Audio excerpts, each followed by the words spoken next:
Through the prayers of our Holy Fathers, Lord Jesus Christ, our God, have mercy on us and save us. Amen. Welcome everyone, one and all. To those new here, my name's Father Joseph Swaden. I'm always gonna I've worked in Orthodox Apologetics since 1998. I'm the founder of NFTU, True Orthodox and Ecumenical News, since 2004. We've been in the apologetic space on Facebook since 2016 and on YouTube since 2018. And if you appreciate what we do here, please like and subscribe. There's going to probably be some screw ups in this. I have never used Kick. I figured I would. StreamYard supported it. So I signed up for it. And I'm now watching a reverse of me talking at the same time, which is really weird because I'm trying to watch for comments and stuff like that. I'm not sure how to set it up. And of course, we have Odyssey. We are here. The J Dyer is over party is going live in a number of different places. Let me shut the volume on that. Okay, so why are we all here? We all know why we're here. It's the J Dyer is over party. We have waited we waited for 90 days, gotten a bunch of excuses, and I will get to the comments right after this. I'm only taking challenges right now if anyone wants to come on. But in any case, yeah, so that's what we're doing. 90 days have passed. We were on Vocab Malone's channel for a while talking about true orthodoxy. And he offered the platform to debate. And so it's not like J Dyer didn't hear it was happening. He did. And he was blocking people asking about the debate. Eventually, he started saying, oh, it's about subscriber numbers and all sorts of goofy excuses that are unbecoming of somebody who says he's willing to debate everyone or anyone, which he's not. He's not willing to debate me. He is now on my list of people afraid of me. And that's where he's going to stay. As far as I'm concerned, I consider this a forfeit, which is pretty much a loss. Watching myself there is disorienting. Maybe I can just put up the chat window. Yeah, that's good. All right, so let's get to the comments so far. Death to Compromise asks, raise your hand if J Dyer blocked you on any platform. All of them, actually. And pretty funny that he's blocked a lot of people. And so, the guy just lives in fear. But what I'm not going to do is I'm not going to allow him to take additional real estate in my brain. As far as I'm concerned, he is lost. And a person who loses is a loser. And that is where we are. Moreover, brethren, has cat faces, says time flies, 90 days feels like less than a month ago. Yeah, that debate challenge was issued on May 22nd. Crazy, huh? Crazy. Let's see. Reconquista says, we back. Father Antonio says, good evening. Watching the other, this is going to get confusing. Let me see here. Big Boss asks, do you think that maybe you guys are just insane and he doesn't want to waste his time? He's trying to get Black Hebrew Israelites on his channel. That's magnitude orders of insane higher than true Orthodox. Barnold says challenges only. Okay, that was a dog. Okay, that was the dog again. Yeah, challenges only. This is let's see, and Orthodox Boomer Grandma says never. Big Boss, the drama is so effeminate, bro. I find that people who accuse people of effeminacy are usually pretty effeminate themselves. If you'd like to challenge me and explain why I'm not worth J Dyer's time, you can just click the link. Like, I'll fight you, bro. I don't care. I mean, I'm not like I find this kind of silly. Like when you're like, okay, hey, Dougal, I'm streaming. The dog does not understand the concept of streaming. But yeah, No, it gets kind of stupid, and I'm gonna prove that because there is let me see here. Okay, so we got haha and Seraphim, hello, hello, God bless you. Um, and let's see here. Yeah, call in and prove it with a member chat. You need us. God bless you. Yeah, so let's see here. He says, Big Boss says, what's there to even prove? I've heard all these arguments dramatically. What are you still doing here? Big Boss, Rick Ross here. It's kind of funny. Yeah, the whole thing is just wacky, man. Like, the worst part, I remember there was a specific phase. It was around day 45 of this, where there were actually people who wrote, like, leave Jay Dyer alone. Like, all of a sudden, he went from being, like, like, super blood sport debater to, like, this injured kitten that needed to be protected and needed to be, hugged and stuff. Let me say here. Barnold says, can I make a synod when I become a bishop? You wouldn't make a synod or be a bishop until you're Orthodox, and you can't make a synod. You join a synod, you become part of a synod, you support the synod. Stop bullying Jay Dyer. I know, I'm a bad person. It's not like the guy's like asking for debates like with everyone and everyone else. So yeah. Yeah, Jay Dyer is definitely over after this broadcast. We're done with him. We're done. He is considered, he's in the L category now. It's over. So yeah, that's it. He's done his best, he's done his best to run, but we can't have this anymore. So anyway, let's see here. For those who are just confused as to how this started, I'm gonna play the video that I don't know if all of you have seen. Probably not. I don't know. I don't know who's seen it. I don't know, but it's on. We have Kick now, so we should put some stuff and put some background on stuff. Let me see here. Slow boy, White Vortex. You can call in whenever you want. Why are you acting like he's running for? Yeah, just click the link in the top of the chat. That's all you have to do. And let's see here. So while we're doing that, I'm gonna go over some of this stuff. Let me see here. Okay, that's let's see here. Okay, so this is how it all started. So I'm gonna put it at 125 because I'm like that. So give me just a second. All right. So it all started with calling vocab Malone about true orthodoxy.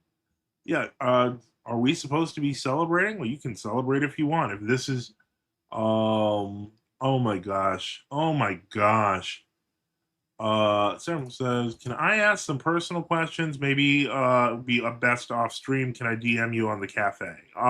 You can. There's no guarantees of anything like, I'm not like I'm not a what do you call it? Not everything you say to a priest counts as the seal of confession, and this is something that a lot of people have not learned.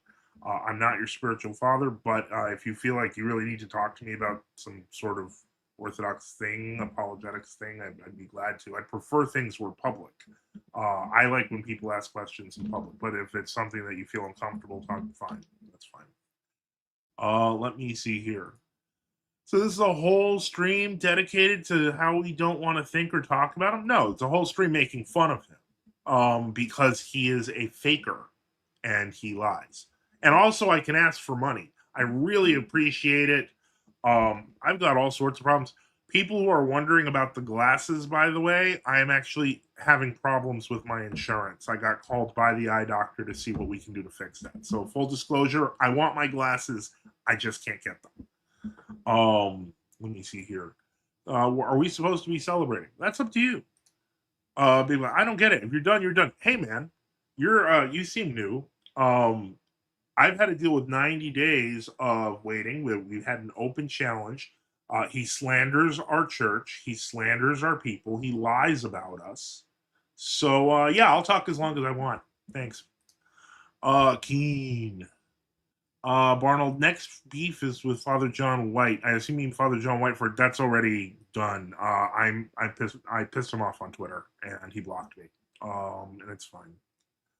Why not issue debate now to Deacon Ananias now? I don't think he will. I think he will just literally hide under the table.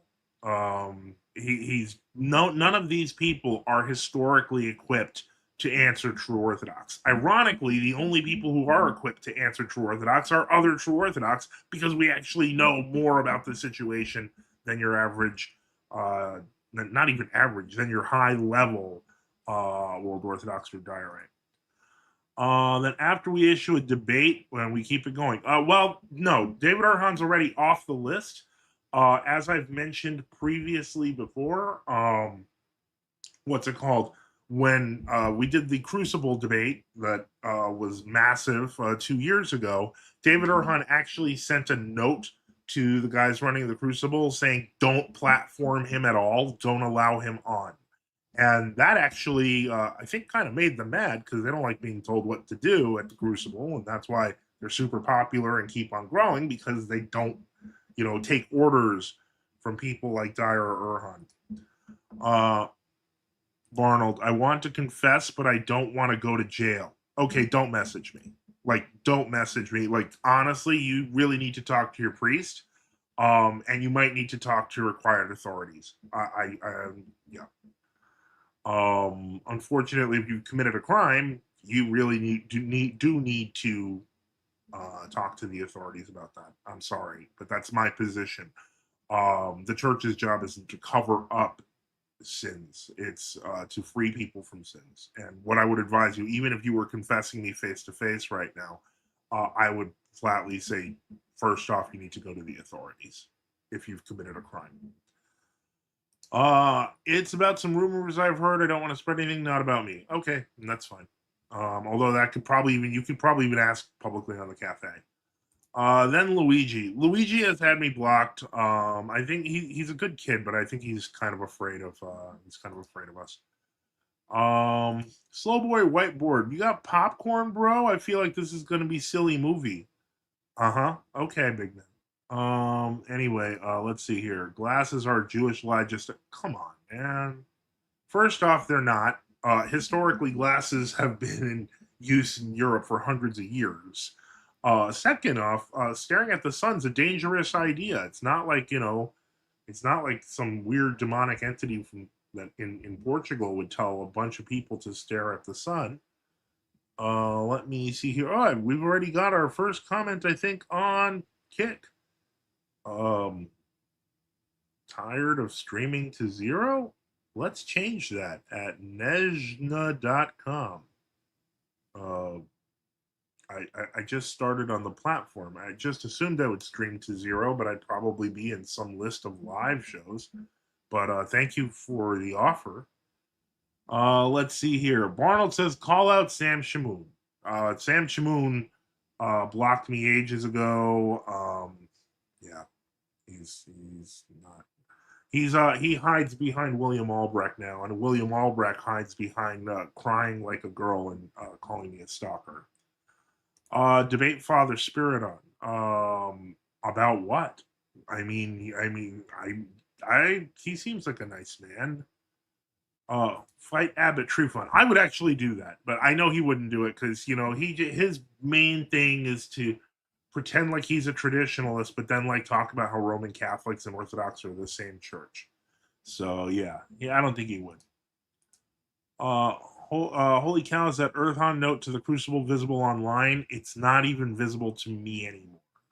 I received that from one of the mods at the Crucible who actually sent me the email, and in a mass purge, because I purged my emails because my email's too small, I deleted it.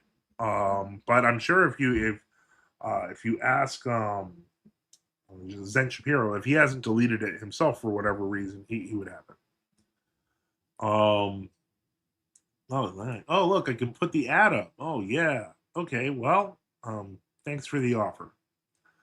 Arnold, why can't vaccinated people go to Mount Athos? I don't know. I'm not on Mount Athos. The other Paul says, glasses who have been used for centuries and staring in the sun is bad is exactly what a Jew who wanted Europeans to use more glasses would say. No, that's not true. That's not true. Just when you get old, you'll understand. Buy pearl powder and castor oil and place it on your eyelid. That just sounds dangerous. No. Yeah. Leonidas says, who says I can't? Yeah, I have no idea what he's talking about.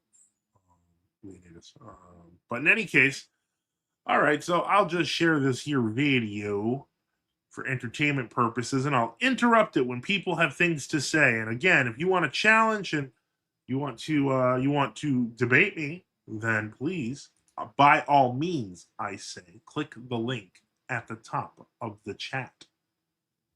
VS says some wild comments tonight. Yeah, no, that's not wrong, and I'm okay with it. Arnold says, I like you. Please don't get on my bad side to Leonidas. Bro, first you're like talking about confessing crime. Like, don't do this. Don't do this. Don't crash out like this. Let's see here. Okay.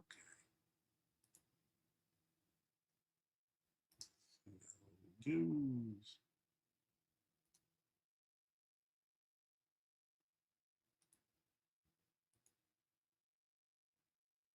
Can't hear Wesley Huff. We really shouldn't. We should be glad and elated. Jay Dyer going on in the name of Christianity, specifically even Eastern Orthodoxy.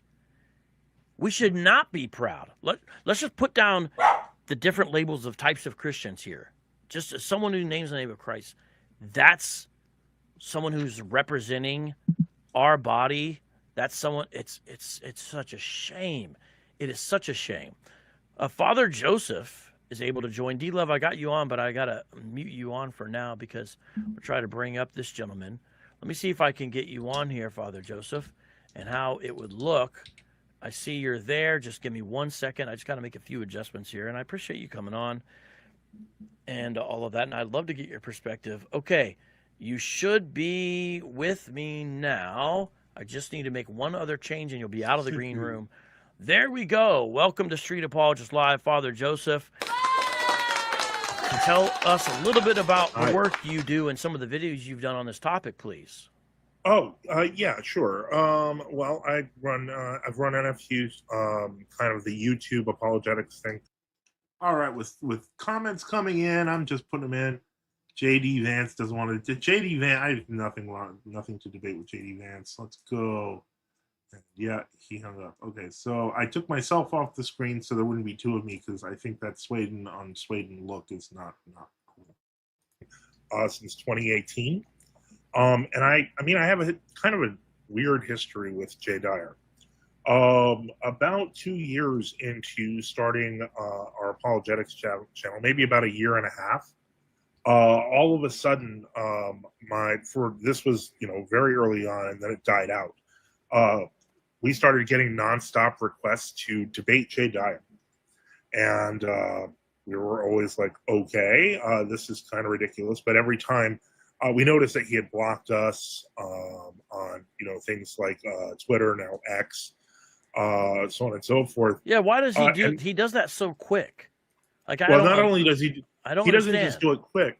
There's actually something even further with that. He doesn't just block. He tells his fans to mass block. They have block brigades. This is an interesting question. Member chat from Leonidas asks, why don't World Orthodox like to talk about the investiture controversy? Even Jay Dyer avoids it.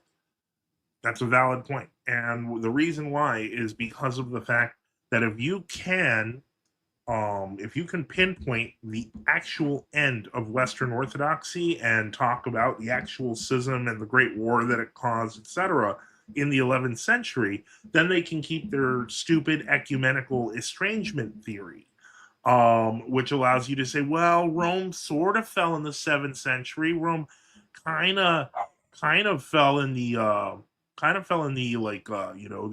7th to 11th century. But then you can start messing with it. You can start saying like, well, they didn't really fall off in the 11th. It might have been the 7th. It might have been the 12th. Maybe we can put St. Francis in, stuff like that. So that's the real reason they do that. so people can be blocked by thousands of people at once. And So, that, why? first off, it'll algorithmically destroy his opponents. So that's the tech side and the publicity side. The other side is then he can say, well, I'll take on anyone, and then cherry pick who he wants to actually argue with, who he thinks he can manipulate or who he thinks he can fool. So there's a lot behind this, and it was frustrating for us a few years ago, and then we kept pressing on and just ignoring people saying that and repeating ourselves that we couldn't debate Jay Dyer because we weren't allowed to.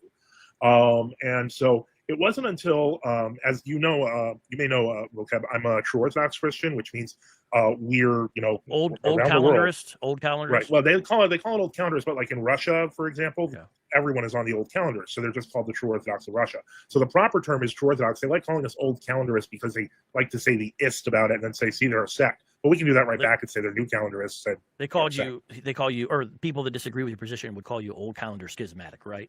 Yeah. Mm-hmm. Okay, so let's get to comments again. Let's see. Reconquista says, LMAO, I noticed Jay Dyer blocked me. Yeah, he does that.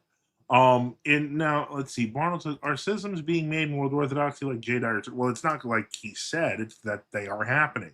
They're, broken along the lines of Constantinople and Moscow and competing groups on each side.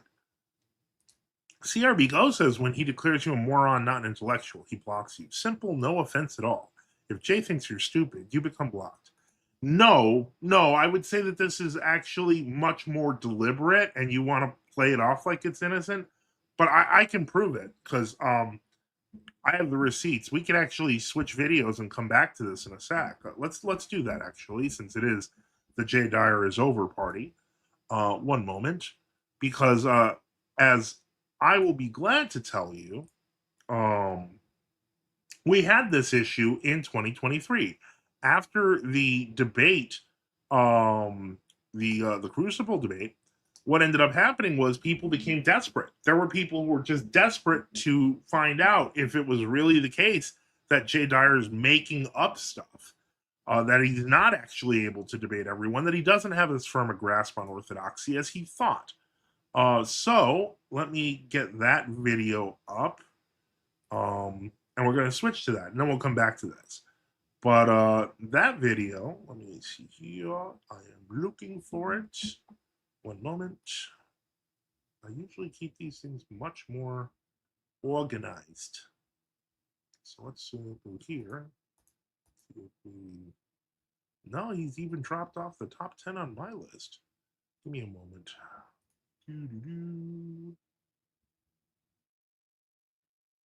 There it is. Always have to find my cringe cat.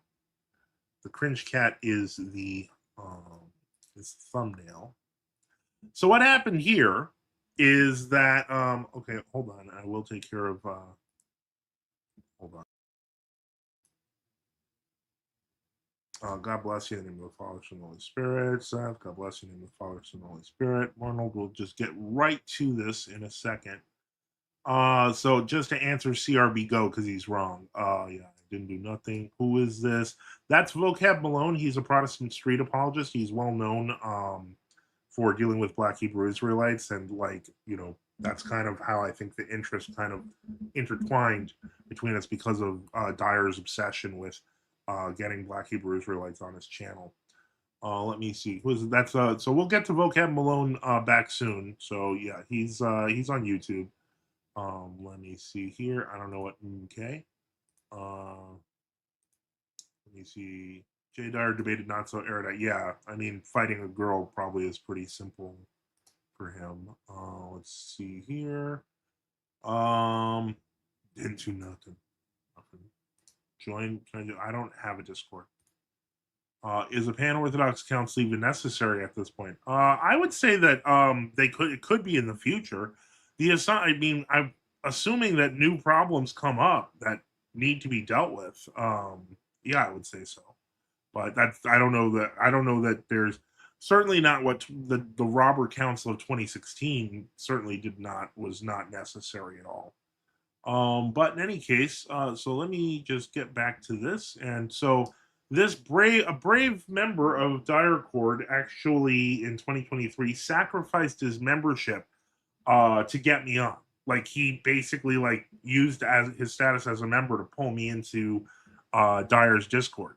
And what ended up happening was we had 10 minutes of a peaceful discussion, and then the chat got mad. You'll see. Yeah. I have a question about ecclesiology. Okay. First off, congratulations on your reward from the OCA. For those who don't know, I'm true Orthodox, and so we have our differences. So I have a question for you. Basically, based on your own life experience and the changes of the past 5 years, are you still as committed to taking a hard position on the true Orthodox in general, such as the genuine Orthodox Church of Greece or Romania, as schismatic? I'm not going to talk about my synod specifically because of the nuances, but are you in agreement with like David's last commentary on the matter with you on the question that it's as easy as looking at the Nestorian controversy as proof we're schismatic? Well, it may be the case that not every group is refutable or could be refuted by that one example. So you may have, like you said, nuances in your case that I just don't know about or I'm not aware of. But well, have you? So maybe a hard schism? Well, I mean, I think that in cases, I just think that people that God is not like a miser in the sense that a lot of things in church history aren't as black and white as a lot of the true Orthodox groups tend to want it to be. So, I mean, I try to be as flexible in terms of understanding different people's situations. I mean, let's say somebody just starts picking up a Bible and reading, and let's say that they end up at a schismatic group that you and I both consider schismatic. Just pick some other weird kind of group or something, right? So let's say that there's some schismatic group. I think Colorado, okay. So I think that there could be, goodwill and grace on the part of that person they're not at fault for not knowing a lot of the jurisdictional issues and squabbles and all that. And I think that there's plenty of examples of people in history who, like, for example, the Synod of the Oak. I mean, Chrysostom didn't set up like a parallel ecclesiastical structure. I think it was an illegal council anyway. That's true, but I'm just saying. For the record, actually, he did set up a parallel structure. I think he suffered through that and waited for the vindication. So I just think that the idea that we can, go in that, I just don't think that's the right. I think you guys get a lot of the critiques right.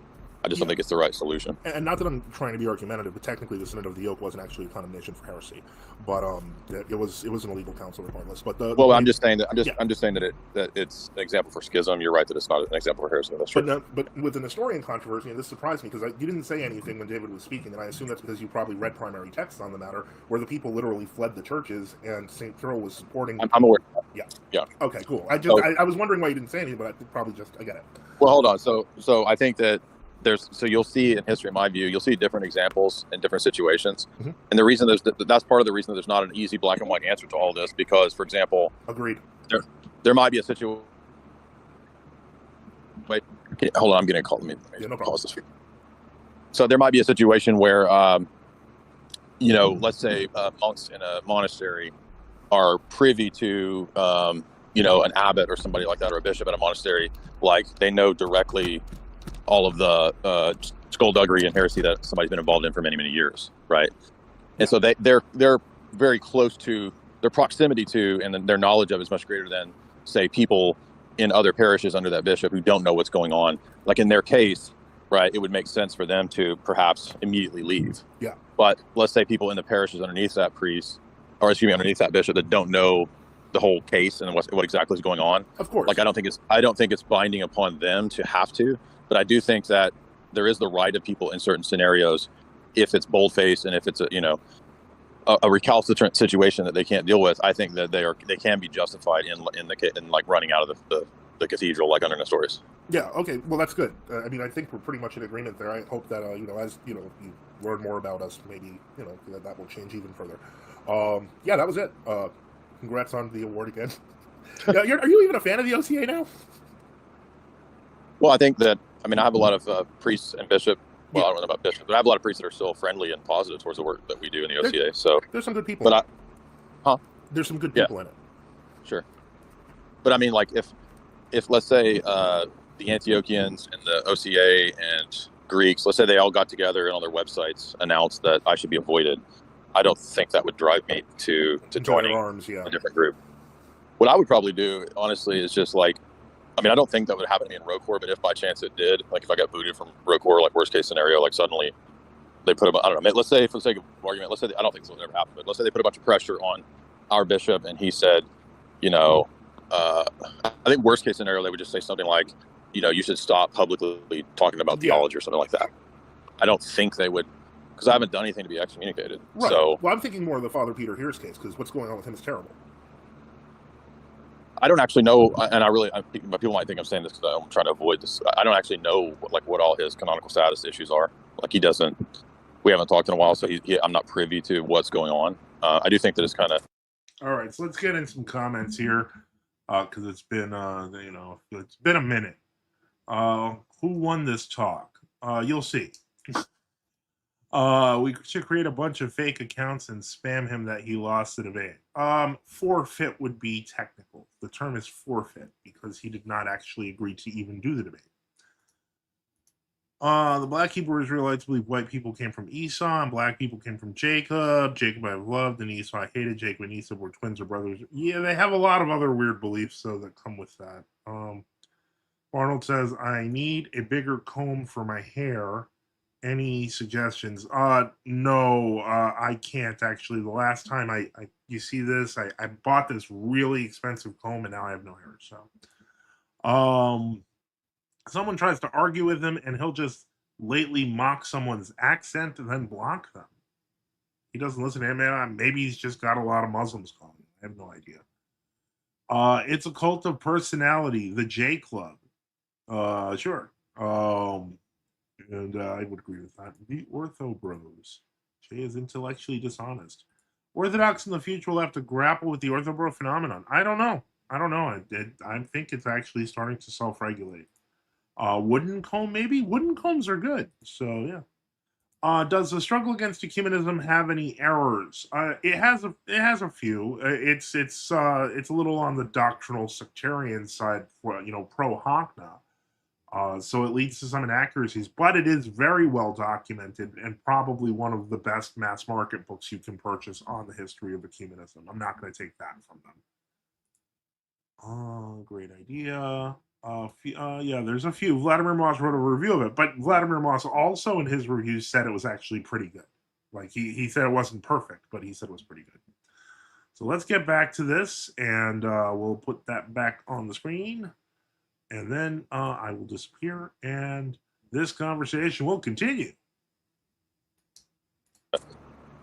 Like, if there's, like, he could be not in a weird situation, and then, people are using that to just say he's a bad person. That could be the case, but I also don't know. So, regardless of him, I would just, like, in my situation, if they told me to stop talking about theology, I mean, I would think, well, okay, so, like, if you don't want the person that brings most converts to the church, and I'm not bragging, I'm just saying it's just what happened for whatever reason, I would probably just be like, well, okay, I guess I won't be talking about. I mean, to me, it would be like being a trad cat, right? Like the trad cats are always trying to convince people to become Roman Catholic, and then they realize the guy running the whole thing hates them.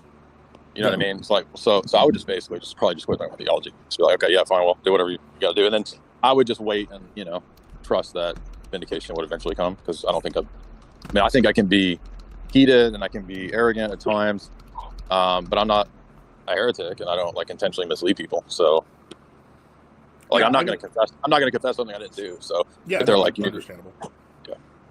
All right. But I don't hate you guys. I don't hate you, and I don't want to. I'm not trying to be your enemy or something. Yeah, that's the impression I get, is that especially among Orthodox traditionalists, we would do better working more together than against each other. And that's something that I feel like I think it's becoming more clear as time goes on, as we're seeing world events as they're going. But in any case, I wanted to see, where you were in terms of how you saw people like the GOC of Greece, etc. Because I know a lot of things. I honestly don't know a whole lot about the history of specifically the GOC of Greece, so that I don't know. It's a complicated one, but in terms of just regular people, like I noticed David Patrick Harry had Bishop Maximus on. He's of the GOC of Greece under Archbishop Kallinikos of Athens. Right. And so I think that's good. I think these things are positive, because as long as everyone's presenting Orthodox tradition and not, I don't want to name names, but kind of liberals pretending to be, Orthodox. Sure. Yeah. But you know who I'm talking about, at least one or two of them. Well, one thing I would say about that too, and I'm not trying to start controversy or fight with you, but no, please. I've looked I don't know about the guy you're talking about, Bishop Maxim, the person that you're talking about. I know that Dave Patrick Harry had him on, but yeah, I have a lot of reservations about the seminary out there, because they have a tendency to invite people literally directly from the CIA to come out there and speak, and kind of that's been an issue with Archbishop Chrysostomos for years. He was actually some kind of, not a Fulbright scholar, but one of these one of these paid scholarships that the spooks put out, to like Is find that the is that why? intellectuals. Is that why that I is he? Well, Is he he probably was. the He reason? passed on, Okay. but he Okay. basically kind of inspired that. I hate to say it, but there's almost an establishmentarian tilt when it comes to some of the stuff that is put out. But again, that's not all the DOC. That's a specific diocese. Okay. But yeah, so it's again seminaries. Well, I don't know. Maybe there's just a curse over them in America. I have no idea. But so I don't know. But yeah, I respect that, and I know that you came into Orthodoxy in one of the hardest ways possible, to be quite frank, and that is to be a visible member of another church and then have to join another. So yeah, I kind of understand where you're coming from a little bit. So but yeah. Well, I'm not. You mean like Roman Catholic? Because I wasn't really like I had quit doing anything Roman Catholic, for many years before coming to Orthodoxy. But is that what you mean? Yeah, that's what I thought. I thought it was more of an immediate jump. No.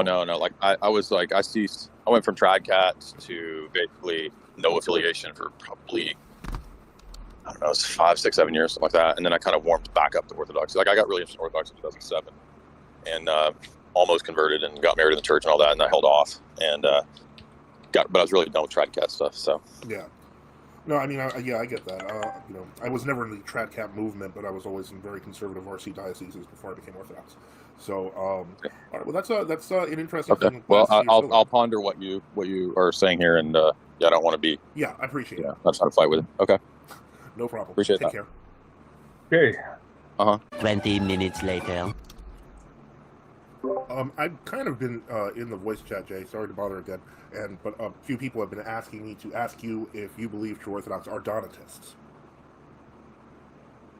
Well, I mean, Donatism is a specific view that. Hold on. So let me.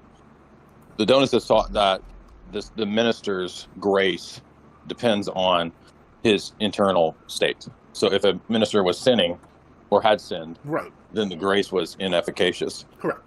So a person who has your position could conceivably say that they don't believe in Donatism, that it's based on the sins of the minister, and that it's just specifically relating to public heresy. Correct. I understand. Oh, okay, cool. A lot of people are. There's a few people. Go ahead. But what I think is that it's also difficult when you get into the specifics of it, that the position could conceivably be Donatist in certain cases. If we were to ask, like, well, what about, let's say that there's a priest that's a secret Freemason or a secret heretic. And this is some of the argumentation that Augustine uses against the Donatists, because in those cases, if the Donatist argument, I'm not saying you make this argument, I'm just saying that this is an example, right? In those cases, if the Donatist line of argument was true, then their sacraments would also be not efficacious, right? Correct. That would be if that was the Donatist position. Right. So if a person was a hardline, true Orthodox person who thinks that it's fine. I mean, I understand we can say that bald-faced heresy potentially makes the sacraments, but the problem is that I think that has to come with some declaration from the church. Like, it can't just be like, we don't know God's vantage point of it. So for us to say, like, you remember the example I gave a minute ago to the monks that had a bishop who, let's say, was suddenly outed as like publicly bald-faced teaching heresy.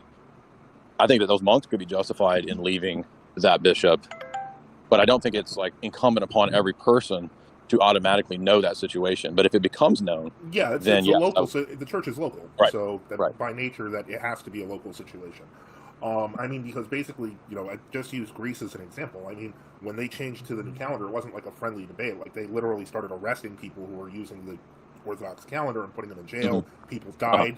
It was not like it was a state persecution. So it was not as simple as people seem to think that true Orthodox in some way just kind of were like, yeah, we're leaving. That's not what happened. It was a very violent historical struggle in the middle of the First World War, which continued into the Second World War. But yeah, so I mean, so that's fine. As long I always wonder that, because I'm seeing a lot of people going, well, why don't you explain why you're not Donatist? I'm not Donatist. I don't believe it's about personal sin. It's about heresy. That's what the canons say. So we're in agreement on that. What would you say to in the case of the secret sin of heresy? That you can't judge a secret sin. Well, but let's say there's a situation where, for example, somebody was, like, let's say the case of the monks and the bishop that I gave as an example. Mm-hmm. Let's say they found out that he was a Freemason, okay, right? And let's say that bishop kept it secret, right? Like, if I'm a lay person and I don't know whether that's the case. Okay, I guess I'm going to deal, before we get further on, we're almost done here, but there's lots of chats and lots of questions, so let's get on that. Let's see here. Okay, so let me see. So yeah, we covered I'm not going to cover the ones that I've answered in the chat, like the Kat Von D thing. Let's see here. Women shouldn't talk theology. Yeah, or I mean, if you're like a nun or something, you write a book. I mean, I'm not gonna like say that like women can't speak about theology at all, but certainly not. I mean, I find the idea of like female apologists. I don't know. I've never met one that's interested. I've heard of nuns that have written apologetical treatises. Um, Seraphim, if it's not an emergency, I'm going to be honest. It's in general, I don't join discords. Like I use Discord as a messenger for like 3 people, and that's it. And that's because they're not on other platforms.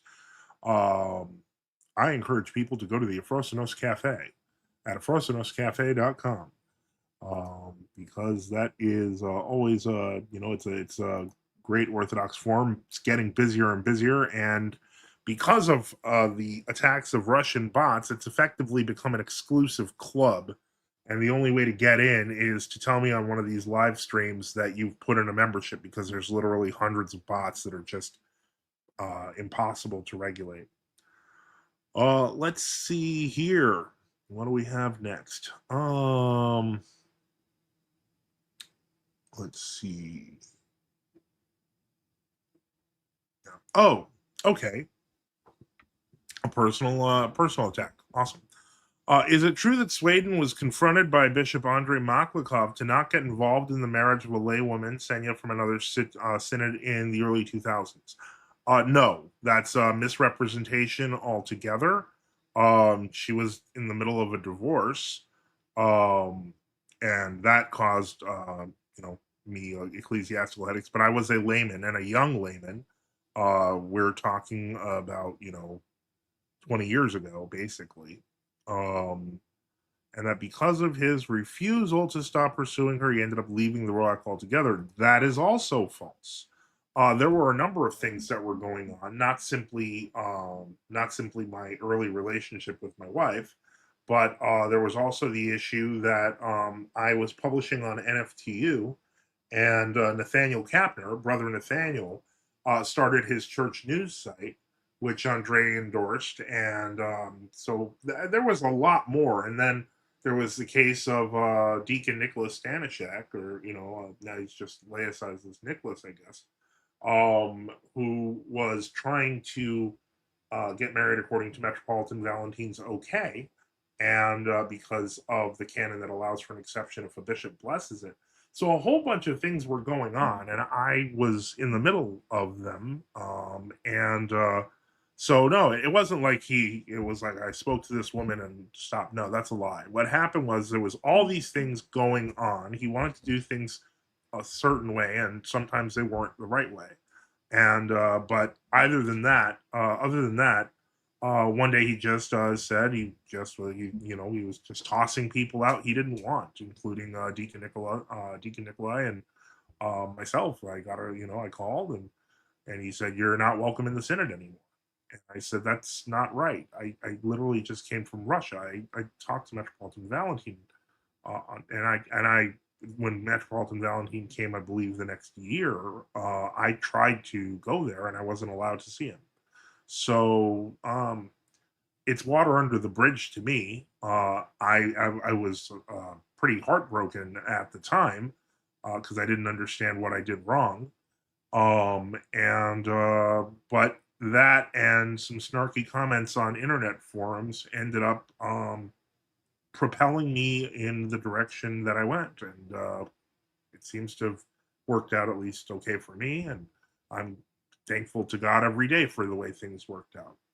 So I hope that answers your question, vice versa. Let me see here. That guy that played Sang Sung is Orthodox. We need to make him teal. Yeah, Barnold says to invite me to your Discord. It's just, I think you just have to go to the website. What do you say? My account on the cafe isn't approved yet, Father. Do you have the ability to approve it? Username Seraphim Webster. I do. And let me see if it hasn't been purged. If it has, you might have to make a new one, but I will do that right now. And you can join the club. One moment. And then we will get back to videos.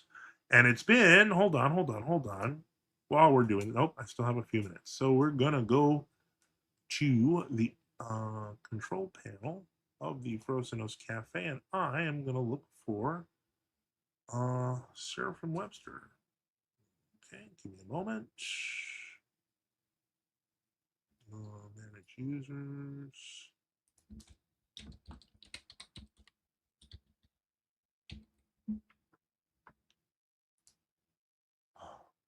Bad news, Seraphim. You actually have been purged from a group spam. If you can create another account, I will get you approved live on air.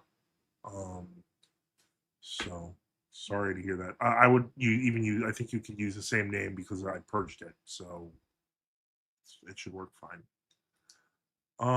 Let me see here. So let's get back, and we'll get to the exciting conclusion of my discussion with Jay Dyer. By the way, that 20 minutes later was because we ended peacefully, but apparently a bunch of people in the Discord started going off and started saying, oh, you're afraid to ask him this, and why don't you accept you're a Donatist, and stuff like that. And so that's how we got into this conversation, and it's much more hostile. Let me see here. Barnold asks, are Andre Maklakov now Archbishop of Rock? He's Archbishop of Rock in the U.S. Really, Recon? That's interesting. What did I miss? Oh, the Chang Sung thing. Okay, so let's take a look, and we'll get back to this thing here. Right, like God wouldn't hold me accountable for something that's not possible for me to ultimately know, right? That actually did happen with a case. I forget, it was the patriarch before Meletios Metaxakis. I think he died in 1920. And he was actually glorified by the EP. But then I guess they did a study and they found some of his writings on Athos about, like, you know, yes, he was a Mason. Yeah, and he was a Mason, and he had really hardcore Masonic views. And I mean, one could suspect that was done in error. Certainly, you know, the well, no, let's say that is the case, that he was a Mason that whole time, right? Mm-hmm. Let's say when he was 19, for the sake of argument, he was a Mason the entire time, right? And so. Right, like, is God holding accountable everybody who had sacraments under him? No, of course not. Okay. But the deeper question is, in that particular case, obviously that's a good example of the church being preserved despite the internal heresy of the bishop. Right. But as you know, glorifications being public, this now gives the blessing to some of his writings were just pure syncretism. And so the point is now it's like he's officially in the calendar as a syncretist, and you know, a lot of people were like, this is a false glorification that hasn't been taken back yet. Some people actually suspect the EP did it on purpose to introduce these teachings. Interesting.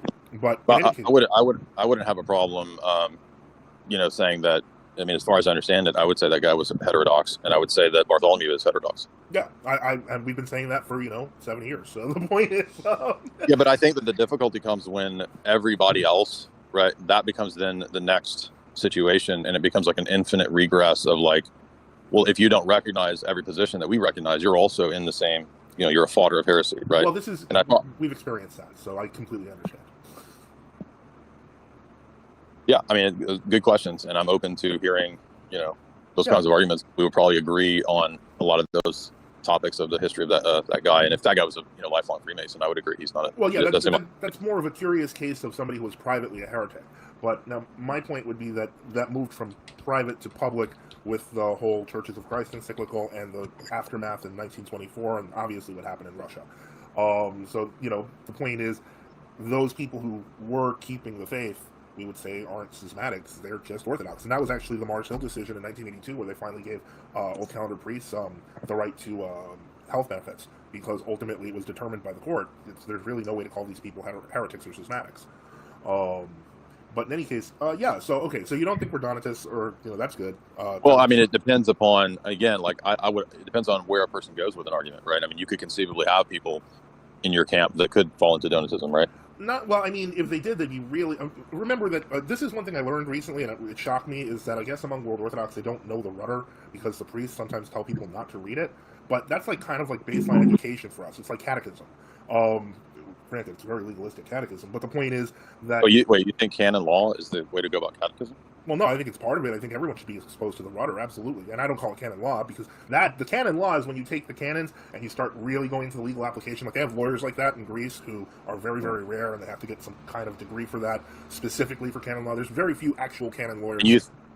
Right, but you think that shouldn't happen? That laity should be like flipping through all this? Absolutely. Why shouldn't they? They can't. The rudder has not only all of the anathemas and lists many of the major heresies. This is what happens is that you guys lose sight of like the bigger issues, and so it becomes straining gnats or camels, where now it's a question of the laity are supposed to master this 1,500 page. Well, they don't have to do that. No, most people. I'm just saying in general, educated context. Like if you're talking about like your average yaya, lighting candles in the pew, she probably did not read the rudder. I'm not going there, dude. So. Right. So the point I'm trying to make is simply that it's part of. Yeah, you can run off to your group and say that you got me and call me out. I don't care. I'm not trying to do a gotcha moment. Yeah, I literally asked this in this chat. Right. They were like, ask him about Donatism. I'm like, he thinks I'm a Donatist? This is because what ends up happening is that you guys' positions always get into these, what I think are just completely unworkable absurdities. And so basically God is a miser, right? Can you give me an example? I mean, you just basically said that the way to be catechized is to read and learn the rudder. Well, so I said it should be part of catechesis, not the entire, obviously, not catechesis in general. I don't want to. This is just silly. So you think people are wrong? Keep the TOs out of here because it just gets into absurdity. Wait, I'm just asking about the rudder. I'm confused. Can we get a mod to just? It's not worth it. I don't understand. What did I say? Do you want to go into what about? I mean, do you think that the CIA uses the True Orthodox? So in some cases, that has been true in both among True and World Orthodoxy. Yeah. Sure. Right. I know that for a fact. And people who worked, in different military positions who became clergy. That's true all around. I'm sure you've read the Orthodox history page where what's his name, the guy who became ecumenical patriarch in the Athenagoras, basically I've done live streams on it. Shared it. Yeah, I've done live streams on it. Shared it. I know. Yeah. So the point is, I don't deny that. Why would I? When did you become True Orthodox? 1999, I guess, is when I switched catechesis over to Hakna. Oh, you're in that. No, I'm not in Hakna. I was in Hakna, and I was baptized in Hakna, and I'm not ashamed of it. I mean, after they kind of fell to Yugoslavia and all their people left for the GOC Kalinikos, then yeah, I mean, basically Hakna is a shell of what it was. Almost anyone you knew from Hakna then is in the GOC Kalinikos now. Okay, I see. So you're the guy. That's why you came in here, because you're the guy that runs the Twitter page that shows all the bullshit about me on. What? Yeah, so you guys are something else. What are you talking about? I've seen your Twitter page, dude. I know what you guys share. You share all the Hillite bullshit and the drama about me, and then you come in here pretending to be. For the record, I wasn't spreading a bunch of Hillite stuff, and Jonathan Hill and I mutually follow each other and have for years, and more importantly, I wasn't spending a whole bunch of time talking about him. Wait. First off, about Jonathan Hill, I've actually known him for a decade. It has nothing to do with hell? What? In hell? What'd you say? No, Jonathan Hill, I've known him for a decade. He's just been on my Twitter forever. That's it. I know, right? I've seen the stuff that you like and share, so... Okay. Can we get a mod to just ban this dude? I can't see the stuff you like and share. You have me blocked, but... Okay, this is weird. Yeah. I don't understand. I'm not hostile. Why are you acting this way? Don't let those people in there, ever. Why? What did I... So that was nice.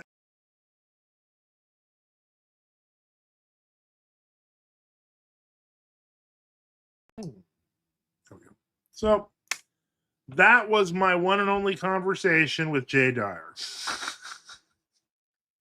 And ever since then, he's been kind of madder. So let's get back here and we'll get to comments. Let's see here. Yeah, I wonder if Jay considers himself the laity. I hope so. I don't know that he does. Yeah, this is where he crashes out. Cowardly, yeah. Or there was I think they tell each other not to find out too. Like I think we lost like 15 people towards the end of the broadcast. I think they were just horrified. And Dyer just acts like a beta. Yeah, he does. What are you gonna do? Let us get so move. Yep. Mhm. Beta sensitive, and there we have it. And his minions act the same way. Linderfer, yeah, that's true. So getting back to the debate invitation, which is kind of where we were before somebody had asked like about whether like why this how this all started. It started because for years we dealt with Jadar. This is the cleansing. This is the bath. This is the freedom to get away, the flushing, if you will, of the whole Jay Dyer thing. We're done. We're done with it because we gave him 90 days. 90 days. And this You wouldn't refer this was 90 days ago. yourself as that. You are smaller, but you're distinct from Eastern Orthodox, the larger body that most people know. Right. We would actually refer to them as ecumenists and modernist heretics. We are in the millions throughout the world. Not obviously not nearly as many, but for example, in Greece, where this is very visible, 15 to 20% of the Greek population is true Orthodox. So these are not small numbers. I don't. But can I ask you a quick question? I don't want to go too much off. Your perspective of the Center for Traditionalist Orthodox Studies. That's actually that's us. That is okay. So that is. By us, I meant true Orthodox, not my synod. Yeah. Oh, yeah. By the way, I have seminary and I have some of the writings. Yeah, they're great. A lot of their work is very, very good. So Mount Athos. Mm-hmm. On Mount Athos, the true Orthodox. Okay, before we get to Mount Athos, Leonidas asks thoughts on banning Hakna members from the cafe. I'm thinking of one person specifically. If it's who you're thinking of, he actually has said that he's not in Yugoslavia, and he tries to argue that that Hakna no longer believes that. I would implore him to check the Hakna website, but because they seem to still believe that. But that's something that I'd be worth debating on the cafe, So who knows? But we'll see. The rudder block immediately. Yeah, that was crazy because I was trying to explain myself and he like flipped out over a book that's been recommended to all the Orthodox faithful by the ecumenical patriarch in the 17th century. I mean, it's in the intro to the book. Anyway, we continue. Oh, but before we continue, I will say we are now in the first minute of the second hour. And so, because of that, I have to ask, please help keep the lights on. Support us by subscribing or donating at NFTU.net with various options like PayPal, Cash App, BTC, LTC, XMR, or even on Give, Send, Go. Just look in the description because we do need help constantly. Like, there are always things happening here. There's always bills to pay. There's always people to help out. And I'm literally, to put it simply, I'm operating on credit. I'm literally I have no actual money. It's all debt. And I do my best to just try to pay it back. And that's where I am, which is fine. I trust in God. And I trust in God that he'll help, that he'll help out and he'll inspire people to donate. We have been here full time basically since 2023. And a lot of people aren't happy about it. A lot of people, particularly in circles that are hostile to true orthodoxy, they want to see me starve. Or if I don't starve, they want to. Their big thing is to say get a job, because the whole point is just to move us off the table. They don't like the fact that I can do this full time, which means they have to hear me. They don't like that because as we continue to grow as a community, we become more and more difficult to stop, and their narrative stops. So if I starve to death, I'm off the table. If I am forced to start working whatever job I can find and focus completely on that, I'm off the table. So I'm not a fan of the existential threat types of people, but if you want to sock it to them, then please subscribe or donate at NFTU.net. Various options. There's differences in the options, like PayPal and Cash App have small fees, but they're immediate. Crypto has much smaller fees, but it's anonymous, and GiveSendGo is also anonymous, but it's for people with traditional payment systems. So there's advantages to each. And GiveSendGo takes like 5 days for me to get it. But anyway, let me see here. Let me in the cafe. Did you sign into the cafe? Let me see.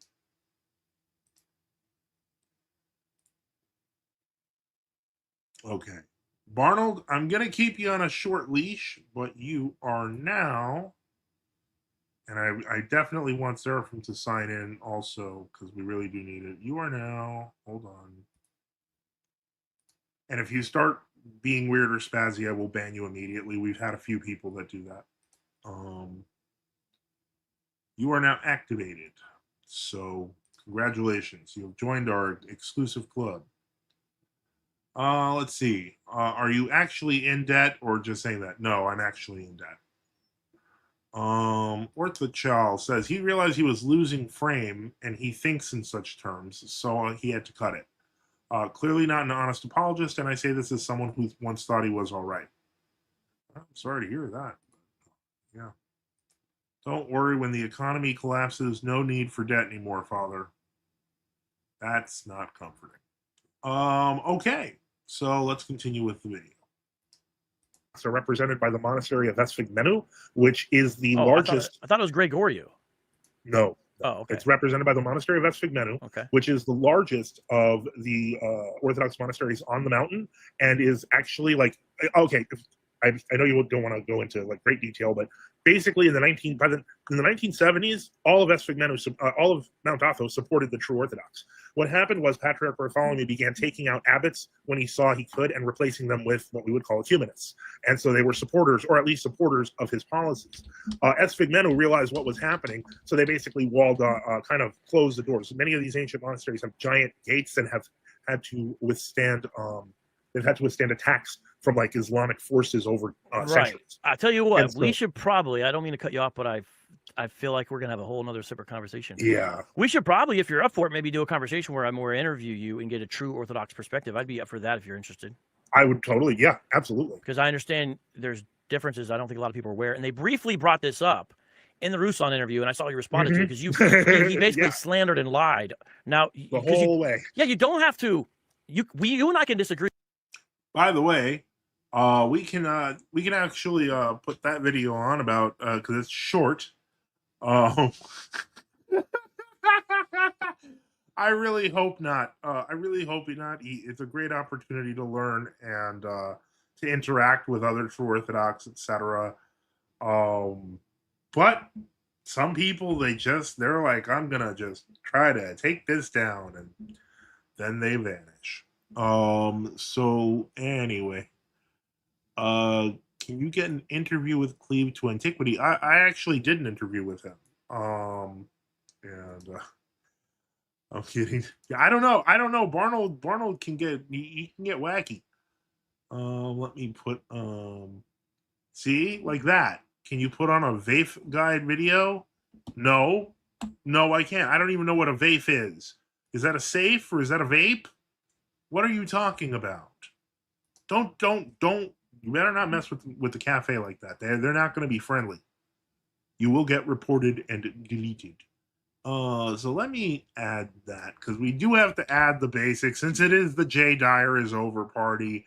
This video that he's talking about is one where that was this summer. I think it was in July. Was it? No, it might have been earlier. It might have been that far long ago. But that video, give me a second. We go to videos, and I will get that video up. Where Jay Dyer was on Ruslan because he wanted to promote his brand. He's been going in a lot of places to promote the brand, etc. It didn't quite work out as he thought. let me see if I can just find this. Might just be. Oh yeah, here it is. Okay, so that's the Ruslan episode here. That was. Let me see.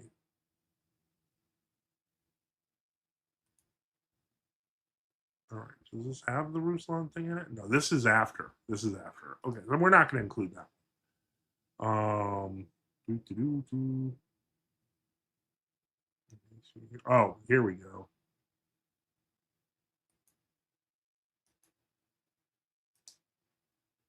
Okay, we'll share this tab instead. Let's go back to the stream and let's see. While we're doing that, let me see who popped up. Cafe guide video. Oh, cafe guide. I guess I could do that. Give me just a second. Let's see. Hey, Seraphim, uncompromised Zolfi says. Zapper says, is the Cleveland Antiquity video out, or are you referring to the debate? No, this is a previous video. The Cleveland Antiquity video. Hold on. Let me put that up so people know what we're talking about. What he means by the Cleveland Antiquity video is the Sola Scriptura debate, which was held 2 weeks ago on August 7th, News Style. That is going to be released tomorrow. So if you have been waiting for this debate, we will be releasing it sometime tomorrow. So let's do that. We're gonna. I kind of that'll be up, and it's gonna be awesome. So let's let me remove that now. Okay. And Memento Mori says, "Oh, hello. I didn't know there was a stream today." Technically, I didn't either. I mean, I abstractly knew on Sunday. I mentioned that this week would be the Jay Dyer is over party. I did not set it up, and then somebody pointed out that Jay Dyer basically was afraid of the Monophysites, which he's not. He's dealt with them many times. And so, like, yeah, kind of sad. Then I remembered, oh, today is August 20th. It's been 90 days. The Jay Dyer is over party starts. Reader John, what did I miss? We talked about the 90-day thing. I gave the background, played the video of the Discord talk in 2023 and Vocab Malone's video. And so I'm recapping that, and then basically I'm now just going over, because apparently Vocab just referred to in the interview a video we had with where Jay Dyer basically lied about True Orthodox on Ruslan's channel, and that would be this one. Let me just see if I can find the part. That's the key here.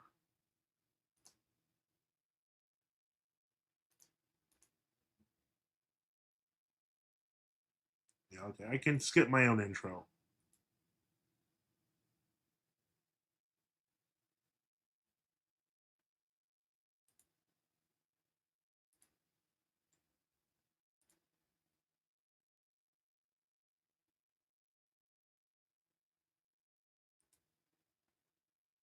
And was there for, it looks like, almost 4 hours. And we're not interested in reviewing the whole 4-hour video.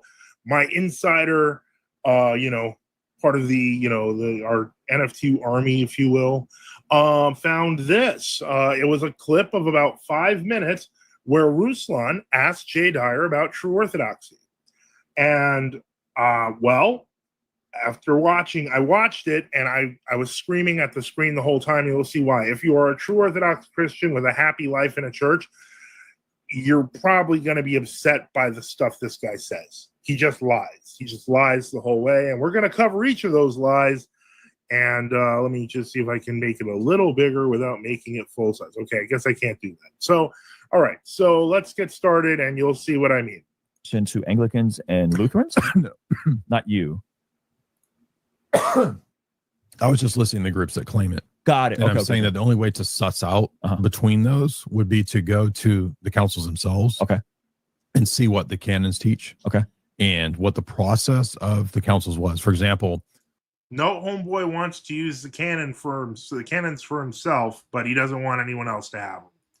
We believe in the Orthodox Church. We believe in the apostolic canons. That's like the first collection of canon law. So that lays down principles that were accepted throughout the East, including the Deuterocanon, and the way that a bishop is elected is local. So there's nothing to do, for example. See, I purposely included this a little bit of extra because what he's saying here is perfectly fine, but then On the apostolic canons with the papacy. Top down. It's more bottom up, it sounds like. Is that fair? Yeah. And it's episcopate that's decentralized. Yeah. Uh-huh. Now, this is interesting because, he says decentralized. We'll watch what happens. And that was the normative church law in the East throughout the whole 300s. Sure. Same time in the West, when we look at the Western synods in church law, whether it's Council of Rome, Pope Damasus, Augustine, etc., Carthaginian councils, it reflects almost the exact same attitude in the West for the normative church law in terms of the Deuterocanon being accepted, in terms of the election of bishops. Even though the West had the Patriarch of Rome, the Pope, like we don't see this attitude of that. Here he's just wrong. There were multiple patriarchs in the West. This is kind of stupid, but this is standard World Orthodox ecclesiology about Rome. And one infallibility. So, in other words, when you start looking at apostolic canons and the canons of the ecumenical councils, I would argue that's the easiest, quickest way To determine what to is the suss out church. Got that it. question. What about Hold on, wait. Okay, are you guys seeing this or no? I'm okay. This is going to close the YouTube window because I'm getting confused. So let's get back here. I know some true Orthodox claim to be more aligned to these councils than Eastern Orthodox. Have you engaged with the true Orthodox? What is your thoughts on the true Orthodox? Because they kind of have a lot of what you're describing, but they say, but we're even more hardcore and we take these And he's not wrong. councils even more seriously. Yeah, the problem is my good buddy David Erhan, he's done a couple good videos rebutting this. So people could go if they want a longer We've rebutted his rebuttal. It's only one supposedly good video, and we already rebutted it. treatment. You could look at David Erhan's videos on his channel that address the true Orthodox claims. This is a very, very They tiny, don't. I mean, it's almost non-existent in the real world. I mean, I've seen one chapel in my travels across the country, but not Okay, because of the fact that he's now saying that he's seen exactly one true Orthodox church in the country, I'm going to have to issue a bit of a corrective. I feel like he knows he's lying at this point. actual one of these groups. So it's all, I mean, even if you did want to go that route, like you would basically not have a church unless you were in Florida. I think they have one in Florida. He's saying we But have aside from one that, church it would in mean Florida. essentially that all the Okay, canonical give me a churches have second. failed. Okay, give me a second. He said we have one church in Florida. Just for fun, because I know there are new people who are here, I'm going to just go through a few things. Okay, so let's share this tab instead. This is the GOC metropolis of Toronto, which has about 10 parishes. This is the Rokana directory, which lists about 16 parishes in the U.S. and Canada, many of them very large. This is St. John's Monastery in Cobleskill, which has around 20 monks, is really big, and is a beautiful church that, unlike what Jay is saying, frankly, it's a stunning church in upstate New York. And you can take a look at that here. So the idea that there's a tiny chapel is actually a large monastic community. Our own Abbey of the Holy Name has multiple acres. The idea that these are tiny little churches is a lie. It's a huge lie with nobody going. I guess all these people don't count. But I'm going to just... Okay.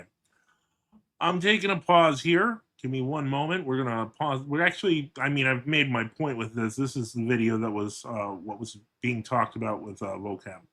So we're going to get back to that. And I'm going to address some things. That I see coming here. Okay, first off, let's see here. Barnold asks, why don't you stream? Well, let me see. Okay, I missed this one. Father, have you seen Martin Scorsese Saints video as someone Moses the Black, John the Baptist, Saint Sebastian? I don't pay attention to the posters of saints. I haven't seen those. Let me see. Why don't you stream every day? You'd make your bills quicker. Not so far, Barnold.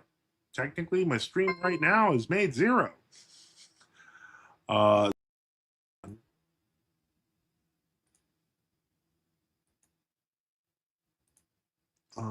Let's see. Romogata says, Father bless on Orthodox OCZ. That's he changes his name all the time. Old Calendar Zealot. Now it's Old Calendar Journalism because he's trying to see what sticks. He has Metropolitan Battalion with Heretics and Altar when he was ordained. Did you see that? Yeah, I did. They're not in the altar. They're actually outside of the altar. They're on the Kleros. So that was a rented property that the Anglicans basically gave them when they first got there. Unfortunately, when the Russian bishops went into the diaspora, they had very little with them, and there were heterodox who were willing to help them just because of communism. That's a donation. I don't think that that's something that you should judge as harshly as you are. And well, I don't know if you're judging. I don't think you are, Romo, but I know that OCZ is, as is his buddy Trinitarian Champion and the other little goblins in their Discord. The point is that they're taking advantage of really vulnerable situations in the history of the church, ones where I think you could give a pass to otherwise saintly people and misrepresenting them. And I think that's dishonest and sleazy. And then I know somebody had mentioned the flat Earth thing, that a round Earth is a heresy. No, it's not. That's a stupid thing to say. And even the guy who talked about it nonstop on Facebook finally admitted that it's not it's sufficiently patristic that it's not a heresy to say that the Earth is flat. And may God bless you, Romo, for your question. And since you asked, Father, the Moses the Black movie is having 50 Cent part of the movie. I've been talking about this on Twitter. He's the producer, so which means he's a lot of the money behind it. And so let me see, because I want to, for people who don't know what we're talking about, I'm gonna just see if I can pull this up. Let me see.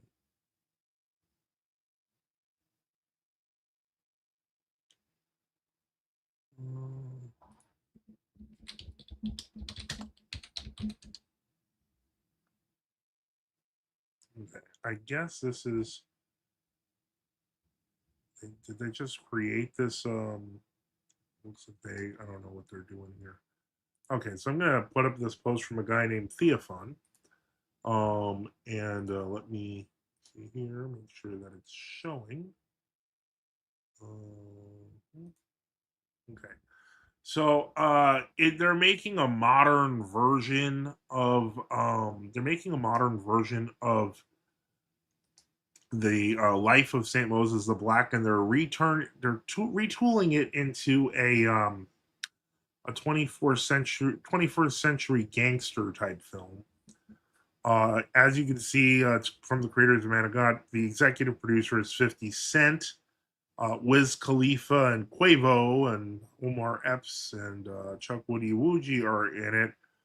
And this is a terrifying kind of picture. I have a bad feeling because movies that do this, and it's not like, I think The Life of St. Moses the Black is instructive. It's very useful. He was a gang leader, etc. But in the 4th century, and nobody had guns. And I remember a movie when they redid Romeo and Juliet, and they made it in a modern setting, and it was with Leonardo DiCaprio, and the critics were like, "Oh, this is great." It wasn't great. It was actually terrible, and we've seen this done. And my question is, if they could do Man of God, why couldn't they do Saint Moses the Black as Saint Moses the Black, as opposed to making this? Which I think we've seen these before. There was another one where they made Jesus in New York or Chicago, and they made him like some young schlep, and it just looks stupid. And that one was, I think, the Catholics really thought that they really thought that was going to be good, and it wasn't. It's these things are never good. Maybe I'll be shocked. Maybe I'll be surprised. Maybe I shall join the critics with the Romeo and Juliet reboot and be like, this was good. I loved the movie, man. I really hope this will be good. I just don't believe it will. With that, let's get back to the interview. Agree, but I don't have to slander you and lie against your position. Yeah. And same And I thing, think vice that- versa, right? Yeah, and I had a debate with somebody on the Crucible about World Orthodoxy and True Orthodoxy in 2023, and that kind of skyrocketed interest in the matter. And so now it appears that since then my life has gone upside down. I now do this full time, so everything's different. But yeah, I'd be glad to do a segment or a show with you on True Orthodoxy if you want to do an interview. Sure, I'm up for it. Yeah, it could be very interesting. Now I have another guest I'm going to have jump on here in a second, but can I get your big picture speech about specifically? I want you to speak as someone who embraces Eastern Orthodoxy. The problem the Eastern Orthodox should have with Jay Dyer, from your perspective, what's the problem? Absolutely. The biggest problem that you would have is that what he does is he's a philosophy bro. He got his degree in philosophy, etc. He's moved from religion to religion to religion. He always uses his own brand of philosophy, presuppositional apologetics, I think it's called. Yeah, that's Let me go on with there's more comments that I missed. Romagata says, anyone know or see the post on OCZ's channel, Metropolitan Filler, Vitaly St. Philip Heretics Association? Right, yeah, there was that. Once again, the Catholics were gifting, they gifted something to the Russian bishops. I believe they, if I remember correctly, St. Philaret and the other bishops that were there allowed them to venerate a holy icon that they had brought with them. I think it might have been, I don't think it was a Kurtzbrud, but the whole point is, yeah, that is actually, that's not a big deal. That's actually, if heterodox want to come and venerate our icons, we should welcome them, and it may help them in their conversion. So I mean, but again, I think the stuff that OCZ is doing is kind of evil. I had a policy of not answering any of his stuff, but I started thinking about it more, and I will respond to some of it when I have time. They're clearly afraid to debate us. We've asked them to. We've asked them repeatedly on shows, and they don't. So that's that. Moreover, brethren says he's the king of orthodoxy and head of the council. Deal with it. Yeah, talking about Jay Dyer. One chapel in Florida out of his extensive travels. Yeah, that's ridiculous. I've seen Rocor and P parishes that are smaller than GOC parishes. Very true, and it's more common than you think. Metropolitan Demetrius will be in Florida for the Dormition of the Theotokos. I assume that's at the Dormition Chapel Church in Clearwater. Zapper Solo says, what are your thoughts on Matthewites? My thoughts are, it depends on the Matthewites, it depends on the group, and it depends on what they're saying. Some of them I think are wonderful people. My wife came from a Matthewite parish, so I have a lot of love and respect for St. Matthew, the Matthewites. I definitely believe that what happened to the Karatea Monastery was a new calendarist crime, and that they tried to pin false murder charges on Abbess Miriam. So yeah, Romo says, no, I wanted your insight. Thank you for explaining. And I want to go to Florida. So, well, if you can, do it. Yeah, I don't think it's a heresy to think the Earth is any shape. No, I don't think so either. And I think that there was considerable variety of thought on that, and I'm okay with considerable variety on thought on that. I don't think that everyone must believe the Earth is round or flat. It's not really up for us to decide. Do I have my own opinion on it? Yeah, I absolutely do. But I don't condemn someone who believes in that. But when somebody starts saying flat Earth is the Orthodox position, they're lying. They are lying. Wait, is Saint Moses the Black a pre-schism saint? He's like a 4th century desert father, and they're gonna put him in the urban city. Yeah, I mean, he was in a city then, but Zapper Solo says it's like the shoe horse theory. If you try to LARP as super orthodox, the horseshoe theory, yeah, you believe in nonsense, and if you get, yep, absolutely true, absolutely true. We was saints. Well, they were. Why not just display them in their own background? Is the same lady director of Saint Nectarios? Not sure what you're referring to here. No, the director, I believe, I don't know. I don't know who the director is. I think he's post third council and definitely pre fourth. Yeah. Yeah, well, that's what this is going to become. They're making it into, and I feel like it's kind of it's really unfair. It could come out. I mean, maybe it'll come out good. I'm trying to hold hopes, but it's being produced by 50 Cent, and I mean, the guy is not a bad. I don't know 50 Cent. I don't know if he's good or bad, but I do know that he probably thought, if I'm going to invest my money on this, it's got to be something that sells. And somewhere in that boardroom, somebody said, are black people really going to watch something with a guy in the desert? Well, yes, they watch a lot of stuff with guys in deserts. And so I think that making it accurate might be the better idea. But, everyone thinks they know better. Platonically don't know. Yeah, he was a saint, but he wasn't, shooting people in Chicago. Is it Jew money? I don't think it is. I don't think so. Anyway, waste of Omar reps, to be honest. Maybe, we don't know. We haven't seen the movie. But it doesn't look good. Just not feeling it. I think they're trying to change the community for the better. Well, sure, but I'm not sure that that's the way to go about it. I think, when you have cases of saints who lived in imperial times, we wouldn't have the we was kangs problem if black people saw their own history where you could see that and it's accurate, instead of turning everything into last week's hip hop movie. I think that's something that can be done. Whether they're doing it well, it's a different question.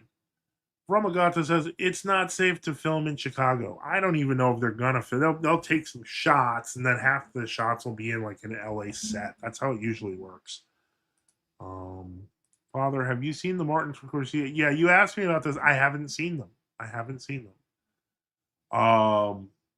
Let me see. Jamie, pull up those FBI stats. Oh, no. Zapper says, I would say that Jay Dyer's tag argument is very solid. It's, from my perspective, I look at a lot of those arguments as, first off, it's not Jay Dyer's. It existed before him. The tag argument has been around for a very long time. Let's see. Romagato says, what does that mean, Maury? Rock and Key says most of the black movie didn't do nothing. It could be a good movie. It just, I don't know how it's good. Dubbanub says, I don't understand exactly how Dyer's tag is orthodoxy specific, and I've heard people ask him to explain it a lot, but I can never remember what he says because I don't get it. I'm a slow boy, though. Well, that's the problem with a lot of arguments. They have to be built out of multiple parts. It can't just be using one argument and go, God real dough. That's not how it works. Let me see here. We are pretty wonderful. I'm glad. Oh wow, Presbyterian was a masculine. Yeah, and I knew Father Anthony, then Metropolitan Anthony Gavalis, and he was a really good man. And I have nothing but respect for him, and I've talked about that many times. It's Orthodox specific because he uses the essence energy distinction. Okay. I don't really know how good his arguments are. I haven't watched enough of him to see that he is good. I do think that what happened to him with Cameron Bertuzzi was a total, that was a total jump. But still, outside of that, I haven't really seen much of his stuff. I'm not terribly impressed by it. If it's not constantly if it's not fully referencing the fathers, I should say, because essence energies, yes, you've slipped some orthodoxy in there, and it's a useful distinction. Moses the Black movie is the same director, Man of God. Yes, and that movie was actually visually accurate, and it was a very good movie. 50 Cent is no theologian. I don't think that he's gonna be. He's just a producer. He's putting money behind it. That's what he's doing. And God told Moses to go into a mountain, and Moses, no. Wait, there's really a Saint Moses the Black movie. It hasn't come out yet. So they're I think they're, I don't know where they are in production, but I guess if they're releasing advertising posters for it, they're close. Yeah, that's a problem. Warren, what do you mean about FBI and tagged me? Who is Jamie? I'm gonna assume that this is about racial crime stats in the FBI report. It's always the same. Okie J, hello streamer. I'm new to this platform and I see all need real audience who will follow, view, chat on your channel, and I'm work on Fiverr platform and I'm a channel specialist. I can increase your visibility of your channel to get 500 to 1,000 plus audience and start earning $64. Depends on stream hours. Add me on Discord, AJ Pro 123. Is like, are all of my kick comments just going to be advertisements? That's pretty depressing. I mean, I'm going to try it for a month, and if it doesn't work, then we'll see. I believe J. Dyer uses Professor Banson was Presbyterian, I believe. Okay. Yeah. And Dyer admitted he learned tag from Protestants. Yeah, everyone knows that. Tag. He definitely uses an Orthodox style to tag. You don't need to take her, heterodox arguments and brush them on with Orthodox paint. That's not how we should do things. We should look at what the fathers say in these matters. Jamie is on the guy on the Joe Rogan podcast. Pull that up, Jamie. Okay. When Jay was less famous, I paid him $40 to teach me art, and he said to read Professor Banson. Tell me that's not real. Come on. Oh, Matthew. Nope. Spambot. Block. How do you think Quavo will be in his acting debut, Father? I don't know.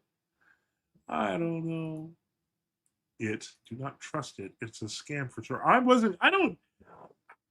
just told everyone I'm in debt and to please support the channel, and that, it really helps keep the lights on. We pay bills and stuff, and support us by subscribing at NFTU.net with various options like PayPal, Cash App, BTC, LTC, or XMR, or on GiveSendGo.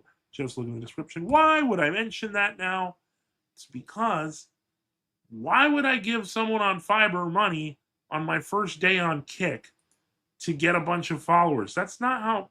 That's not even how we work here. I mean, we've been growing organically for the past few years and really taken an upturn in the past two.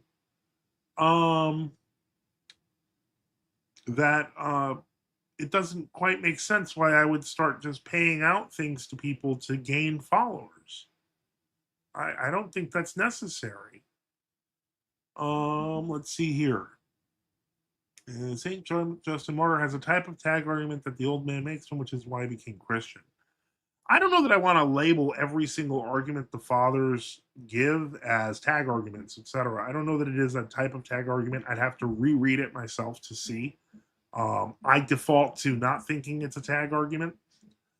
Roma got to ask, so we're not going to count J. Dyer Dodge days anymore? Nope, we hit 90. The big 90. Yeah, I'm curious about that as well. What's the primary source document? Father, thoughts on the Passion of the Christ? Overall, I thought it was a pretty good movie. I thought it was well made. I thought that they took their roles extremely seriously, and they performed. I thought they performed well. The box office was massive in the wake of Hollywood showing its absolute disgust for it. I was very impressed by how it did. I think it was a decent movie. I don't know that I would say it's comic book accurate as opposed to biblically accurate, because some of that stuff, like the really violent treatment of Christ, etc., comes from Katerina Emmerich, who is a Roman Catholic mystic, as opposed to the scriptures. So some of it was not totally biblical, and some of There were some, a couple of cheesy scenes, but it was a good movie overall, and probably one of the better Christ movies. I would say it's at least in my top 4.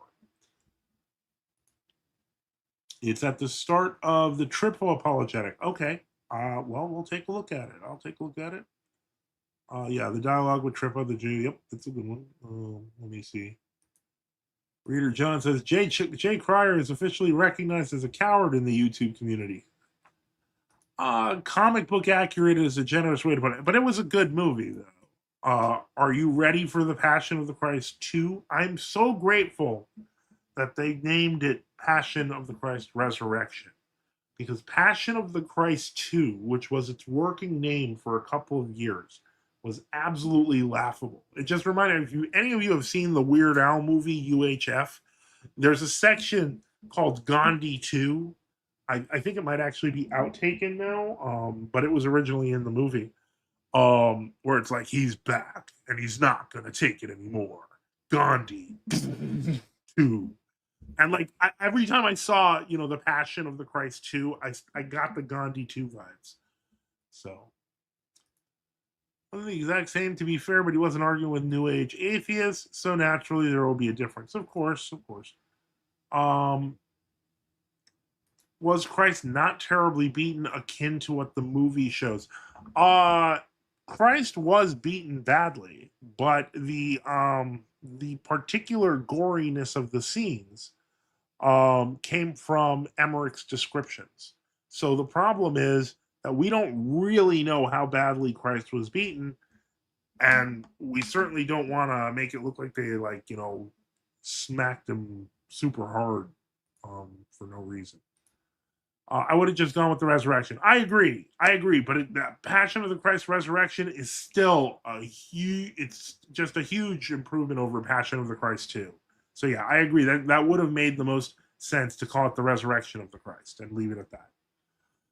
Mel Gibson just visited Mount Athos, and I believe he's a trad cath, so T.O. isn't out of the question, God willing. Yeah, I think he has some Orthodox relations. I know his ex and the mother of his child was she's like Ukrainian or Russian Orthodox. I don't remember.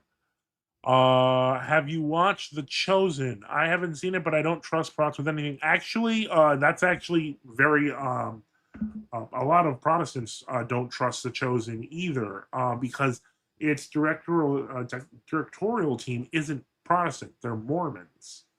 So yeah.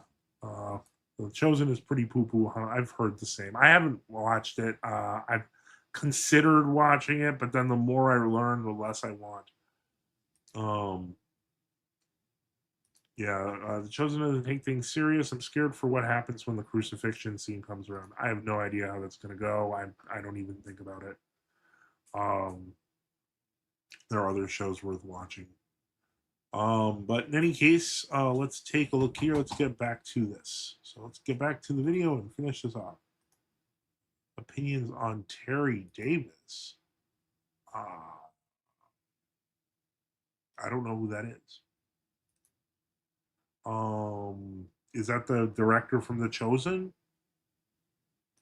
Mormons teaching me about Christ. When does Joseph Smith come out in the show? Actually, I know that they have changed certain things that they do align more with like the Mormon version of Christ. Vromo asks, Reconquista, where to find those Saints videos from Scorsese YouTube? That's a good question, actually. The director is Dallas Jenkins. He's not Mormon, but he says they worship the same Jesus. Okay, so he's like semi-Mormon. All right, so let's put this back on and let's finish that up because I don't think it's too much longer. Yeah. Something that's a Reformed or Calvinistic, which I am distinctive, and then everyone dropped off. I don't know what happened. Light and ruddy. Oh, it looks like Father Joseph. It looks like it came back. Okay. I just wanted to do that real quick. I want to say thank you both for being willing to come back. Now, I have the wrong screen up, so give me a second because I'm going to bring on Joel and Joseph. It's from a previous show, though, so it's going to take a second for me to set it up. Your name's wrong on the screen. But thank you for your patience for trying back again. I appreciate that. Now, if we could get your perspective again, Right. reintroducing. Here, let's do almost like a reintroduction briefly because we got knocked off there. Tell people briefly who you are and what you do, and then I want to get your perspective from the Orthodox perspective of why Jay Dyer is problematic. Thank Sure. you. Thank you. Again, my name is Father Joseph Swaden. My channel is NFTU, True Orthodox News and Apologetics, and my website is nftu.net. Basically, worked in Orthodox apologetics now for about 20 years, on YouTube for the past 7 or 8. And so I was mentioning about some issues with Jay Dyer, and we went down a bit of a rabbit hole. The main problem I would say, for Orthodox Christians who are relying on Jay Dyer is that the Orthodox apologetical method traditionally has been based on what the fathers, the councils, and the scriptures say. And what has happened since this apologetic is people think that they may come to orthodoxy through philosophy, sure. Ultimately, it's God leading them. But the point is, they have to get into understanding what the patristic position is on the scriptures, and so on and so forth. They have to read into tradition, not trust into their own personal readings, which is precisely what happens with folks like Jay Dyer. That's why he doesn't have a really consistent ecclesiology that looks anything like the traditional Orthodox ecclesiology. So you think his apologetic methodology is out of step with Eastern Orthodox apologetic methodology? What about the conduct? What's your perspective on that? Maybe you don't agree with me on that. Maybe you do. What's your perspective on that issue? Well, I think that I was an early critic of his. I think that I'm an old school kind of guy, and I believe in traditional debates. I believe in having some respect for your opponent, so on and so forth. I mean, there may be a place in political debate, etc. It seems that's the way we're heading towards, where this kind of blood sport and so forth. I think it's embarrassing when using it between Christians, or so there may be a place for dealing with more violent type of religions. But yeah, in general, it's not the way that Orthodox Christian apologetic has been conducted. There's nothing about what Jay is. Oh, thank you. Thank you for keeping the lights on.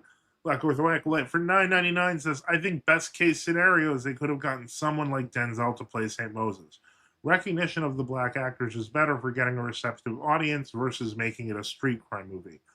Yeah, I 100% agree. And frankly, that would have been great. I don't know that they could have afforded Denzel, which is, why basically, it's also, I think that, because Denzel is such a transcendent actor, first off, he would have been very good as St. Moses, but I feel like they would have been like, no, we want to use like no-name people, because, Wiz Khalifa is a very respectable man, you guys. Oh, Tempelos guy. Okay. Terry Davis was likely plagued by demons and or mentally ill, and of course outside the church. But yeah, he was very intelligent before he went off the deep end. Not the smartest man ever or anything. Yeah, I feel for him. He was an incredibly intelligent man. He did have he did have some interesting ideas, but anyone who creates their own operating system and created a relatively stable one, they are to be commended for their intelligence. I believe that, unfortunately, as he himself said, he was trying to create the third temple as a system. I think that that was where he needed help. He needed a lot more help than he got, and it's unfortunate. And his end was unfortunate. Wasn't he diagnosed schizophrenic? I believe so. Was King Terry the Terrible the last genuine programmer? No, not by any means. Terry Davis was a real one. He was a weird one. Yeah, was Khalifa super stoked? Yeah. So I was, yeah. Is doing, which resembles traditional apologetics. And I mean, you can go as far back as Justin Martyr. Maybe St. Jerome was a little bit on the mean side with some of his commentary, but not like this. Yeah, so it's like one mode. Yeah, because I agree with and contexts, and I agree with situations. Like that's the history of Christianity. Yeah, that's the New Testament model and example. But one mode, one context. That's all you have, and really extreme in a lot of cases too. Really, really extreme. Well, when it's proudly called blood sport, and it's you're supposed to be doing apologetics, the purpose is missing. Apologetics, you find even in the scriptures when it talks about having a ready answer. When did having a ready answer become blood sport? They're not the same, and that's, I would say, is why Jay differs from the historical Orthodox position. What about within not just true Orthodoxy, as you would describe to, the broader body of the East as a whole? What about that? Do you think that they also, even those who maybe you wouldn't agree with or be in fellowship but would still be of the East, do you think they should assess him the same? Why would you denounce Terry Davis? He had divine intellect. I don't know what you mean. Do you mean in the sense that all minds are created by God? He wasn't Orthodox. He was kind of delusional to some degree, so I have no idea what you mean. The prelist was real, but he was also genuinely mentally ill. Lord have mercy on the whole world. Yeah, that's really all we can say. It's just Lord have mercy.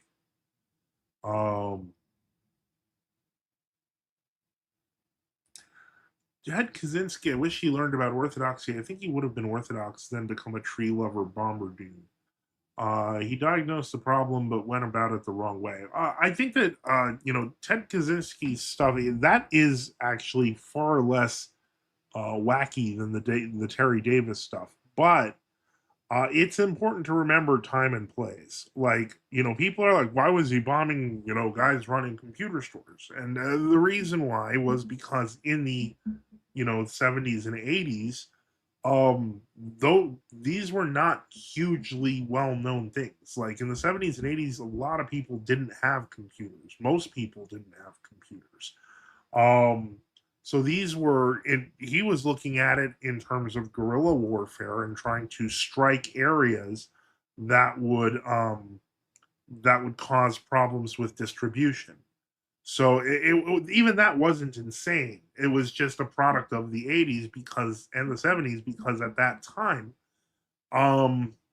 computers weren't that ubiquitous. So he thought maybe they could be physically stopped.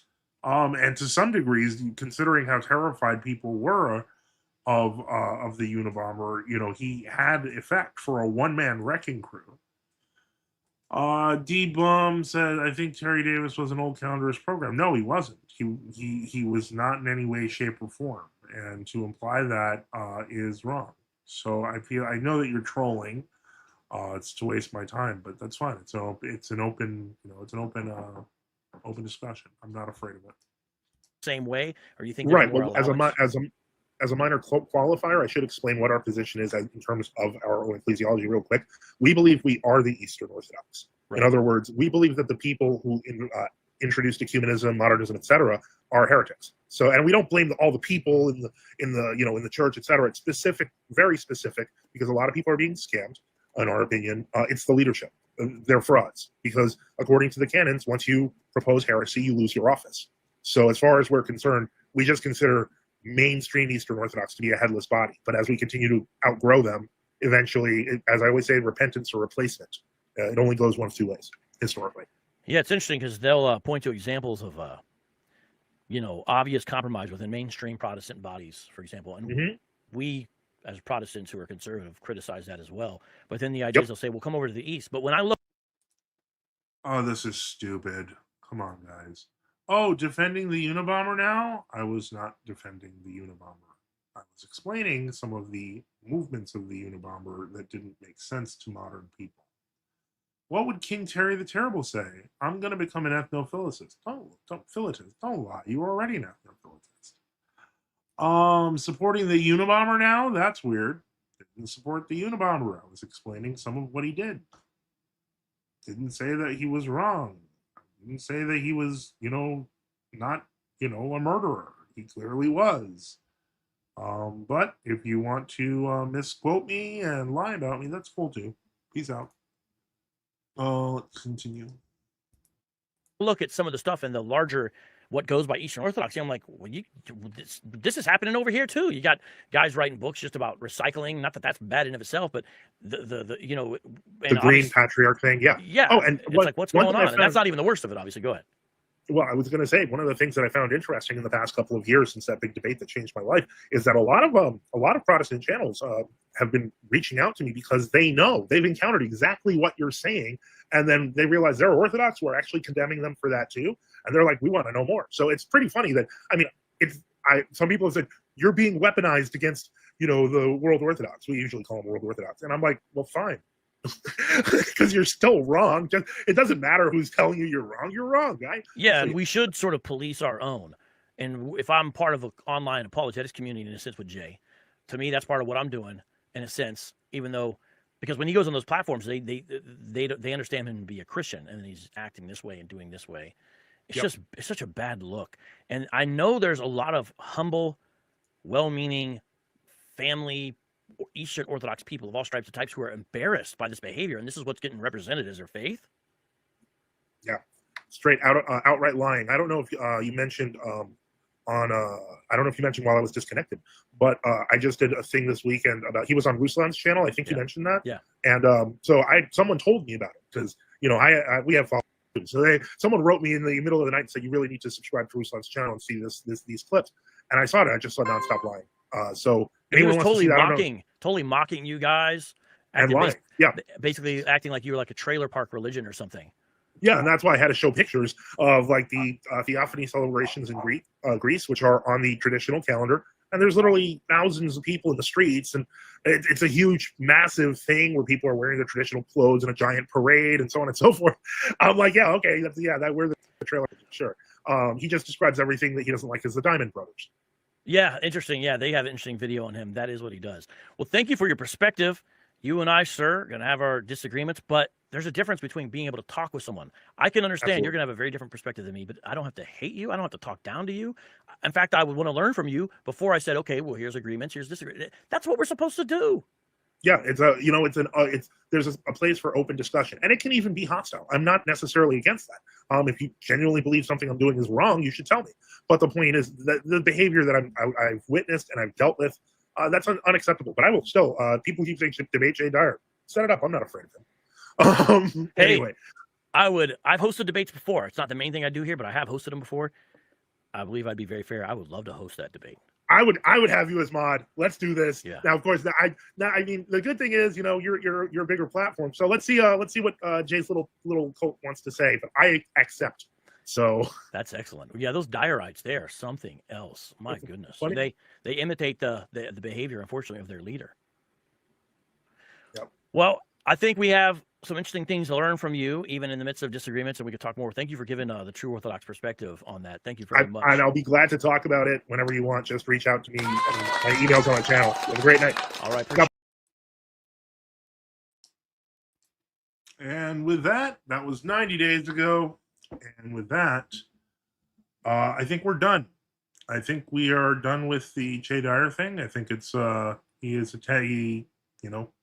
he's a coward. And when you watch him say that he's willing to take on anyone, you can now know that's a lie. Let's finish off the comments. He allegedly did bad things. Then he went to jail for doing bad things, notably killing people. Why is GOCK mean to Metropolia? That's bad. By the way, 1872 was a robber council.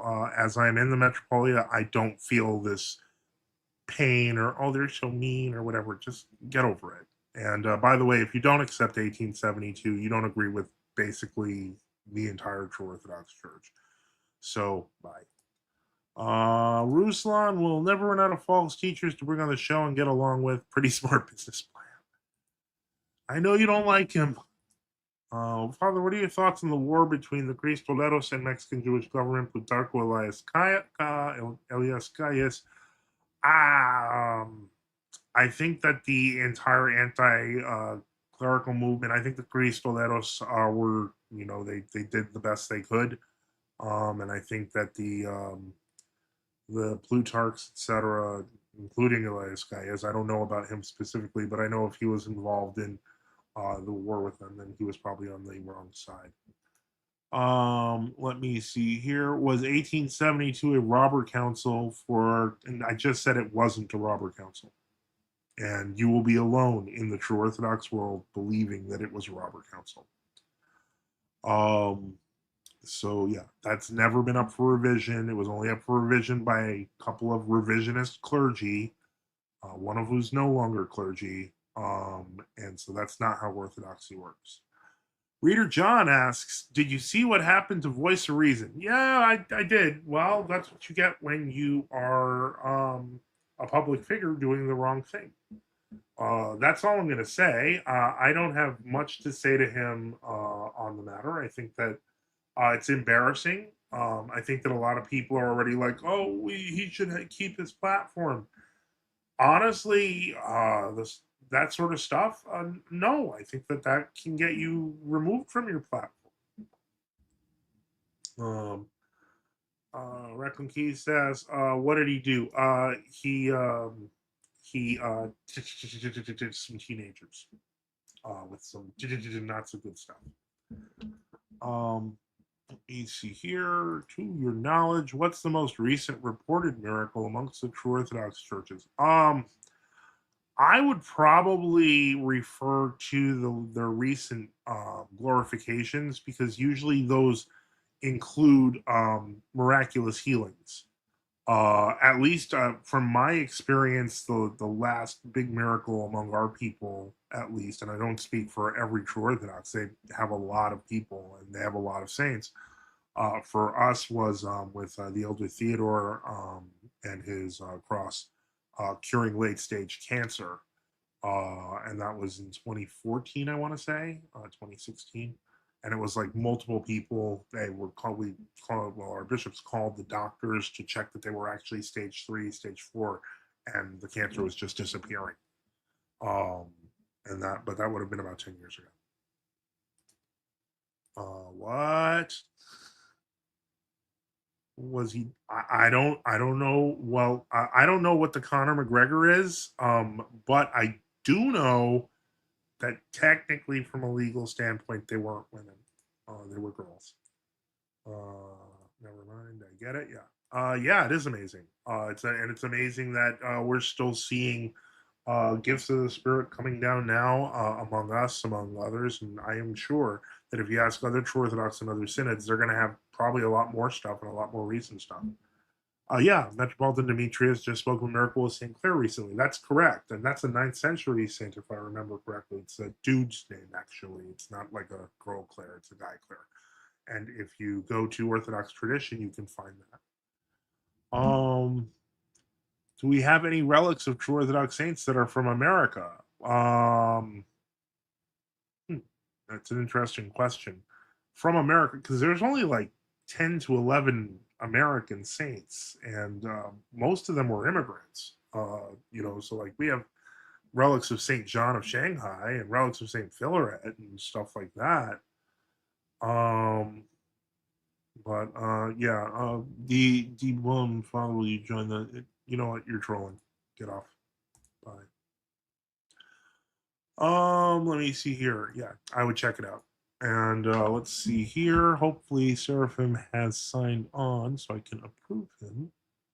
Give me a moment. Let me see. Yeah, I don't see anything new yet. Yeah, that. Okay, so somebody put up on my video here. That's funny. All right. So, with that, um, Reader John says, do us true Orthodox have physical possession of them? That's an interesting question. I believe in some cases partially. And not part of like their actual relics, but yeah, I believe that in many cases they do. I don't know for a fact, however, I don't know, like, for example, like, I assume they have some relic of St. John at the monastery, and we do have remember that we do have other, you know, relics, and we have our own saints, because, most true Orthodox saints that have been glorified now, like I assume, like Elder Euronymous of Parnefi, I would assume the GOC has possession of him. Elder Theodore, we do have possession of him. So yeah, I mean, so let me see here. Roma Gata says St. Clair is working many miracles. St. John of Shanghai also. Glory to God. Recklin Key says, Father, how do we get relics? I know this is a stupid question, but do they remove pieces like with a hammer or something? Usually at the exposure of the relics, often bishops will give pieces of the relics to certain clergy and faithful. And no, but like, because like when the relics are incorrupt, they try to not touch too much except like the hair and the nails. But eventually, the relics over hundreds of years, they'll do another exposure, etc. Um, they will usually eventually take pieces of the bone, and by then they're brittle enough that they fall off. Are there any working relics of Father Seraphim Rose? I don't have an answer to that. I don't know what's going to happen there. There was a lot of stuff that Father Seraphim physically contacted with. Yeah. Or do they saw or remove a portion of? They do saw and remove portions of the bones, but as I said, as they get older, they get much more brittle. Orthodox Philitism says, when's the Metropolia going to anathematize heresy? Technically, we did that in our clergy confession in 2011, and it precipitated a schism. And we anathematized ecumenism, Sergianism, and modernism. That seems satanic. Well, I don't think so. If you look in the scripture and we look at the bones of Alicia and how they were treated, as well as the handkerchiefs of St. Paul, once again, relics are not evil. They are good. Reader John at Cobblestone has some recent saints of America, the Epithralian of St. Philaret, St. John of Shanghai from America, and other things also. Yeah. Okay. I was listening to the Lord of Hosts hymn, and I caught that it spoke of praising God using instruments. What's the reason for no longer using instruments versus the Ethiopians who still do? As I understand, the Ethiopians introduced the instruments later. It's not that they originally did them plain chanted like us as well. So I don't know that that's. I'd have to reread the history of instruments. I know they claim that that's the original practice, but I don't know that it is. Also, there's various ways to create percussions. There are certain sensors, for example, that can be technically be considered instruments because of how they sound. And so, let me see here. Moreover, brethren, says the apostles and prophets didn't play with bones and body parts of anyone. Give me a moment. Well, I didn't say play with. They're not playing with them, by the way. They treat them very reverently. Why do Protestants always have to reduce things when you guys make your arguments? Like, it's like we have a ceremony for removing a piece of a relic, and you're like, you guys are playing with bones. No, that's not what they're doing. Why would you misrepresent it like that? And this happens all the time with a lot of arguments that often deal with icons. And it's like, okay, you want to make fun and make your jokes, fine, but you're not accurately representing what's happening. That's your problem. Yeah, Orthodox Philitism. When is it? Yeah, okay. How can I join Hakna? I recently left the Pomarian Old Believers and realized I don't. Okay, you see, this you sound unserious. And when you sound unserious, I'm not going to respond. What is Lord of Hosts? I assume it's some kind of hymn. Football with relics. Right, but this is exactly my point. The Burger King foot religion. Remember with that meme? And so, it gets stupid. Okay, well, I'm not looking for verses about the apostles. Give me a moment. And though we can do that with the handkerchiefs of St. Paul. But hold on.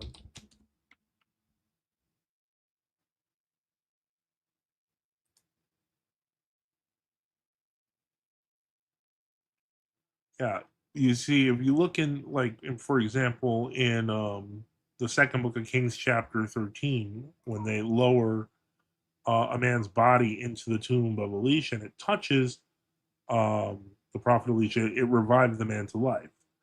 I'm not sure exactly how any of these things don't relate to what we're talking about. But if we're talking about the handkerchiefs of St. Paul, he was alive, but the grace left in those handkerchiefs was used to heal people. I mean, that's an act.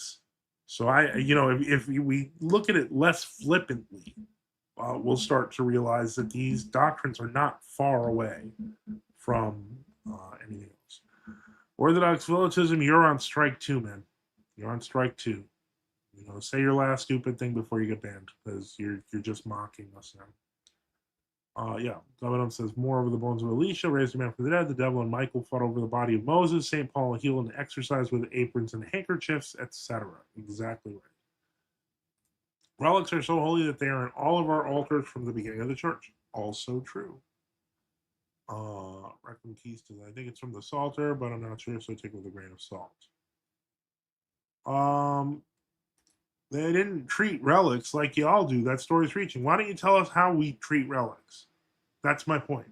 Like, you know, it's. I think you're absolutely wrong. Beautiful chant. Please look it up. You'll love it. Okay. All right. Well, we are now in the 7th minute of the 3rd hour. And thankfully, I will say we did get one super chat from Black Ortho Acolyte. Really appreciate it. And of course, I am going to put on the banner. Help us keep the lights on. Support us by subscribing or donating at NFTU.net with various options like PayPal, Cash App, BTC, LTC, or XMR, or on Give, Send, Go. Just look in the description. And let me see here. Black Ortho Acolyte says Valam, Orthodox chant from Valam Monastery Monks. I believe it's on YouTube to listen to. All right, so here's the countdown, folks.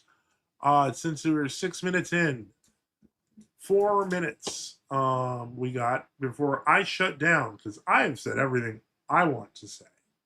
But if you want to keep on going and you want to keep me going, well, it's time. It's time for a grift. It's time for a donation. Lock the doors. Lock the doors. That's it. That's what we're gonna do. We're gonna sit here, not even going to read any more chats. That's right. So that's the choice. We have had our J. Dyer is over party. We have reviewed the facts. We have answered with the truth. It's time, as Reconquista says, for Jewish money. That's right. I will take all the money. Any money people will give me, I appreciate it. But let me see here. The boiler, thank God. The boiler, thank God, was paid for by a donor. Yeah, I've said that for like 2 weeks now. We take showers again and stuff. So it's come along. It's not, thank God. Anyway, but let's see here. Governor says argument from silence. The historical record shows relic veneration very early. In fact, it came from temple and synagogue worship, as well as one should read the lives of the prophets. Although that came out that was first century Judaic, but mentions practices that overlap those with Christian practices. So it appears now we now are down to 3 minutes. 3 minutes to go. And it seems like, yeah, in Cuba, there is no electricity or hot water. Tough times over there. Yeah, I know. And Cuba used to be a rich country before it went to communism. So I feel for them, but unfortunately, until they overthrow their communist, disgusting government, then they'll stay poor. That's awful. On the plus side, Venezuela is now surrounded by U.S. boats, so perhaps we're finally going to start getting rid of all the different communists we have once and for all. And we'll see. So, thank God. I'm really okay with the silence. I've been talking a long time.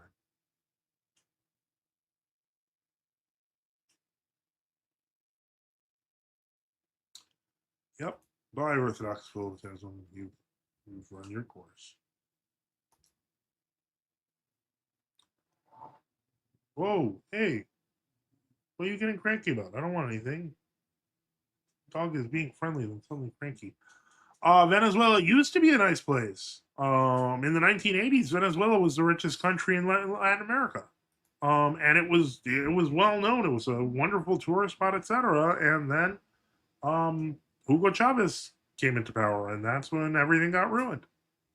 Communists ruin everything, and so that's kind of where we're at. But Father, if I gather an army and reconquer Cuba, would that be wrong? No, I don't think so. Yeah, Venezuela has amazing waterfalls. I'm sure. I'm sure it has a lot of amazing things.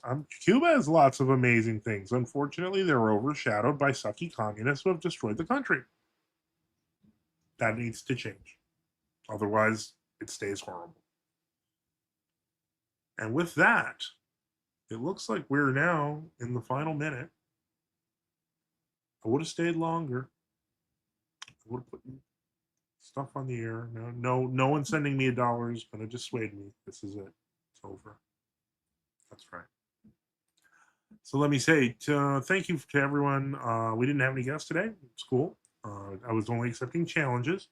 To our listeners, to those who have questions and added comments, and to those who support our mission, as always, support the channel. We at NFTU need your help. Support us by subscribing or donating at nftu.net on Give Send Go.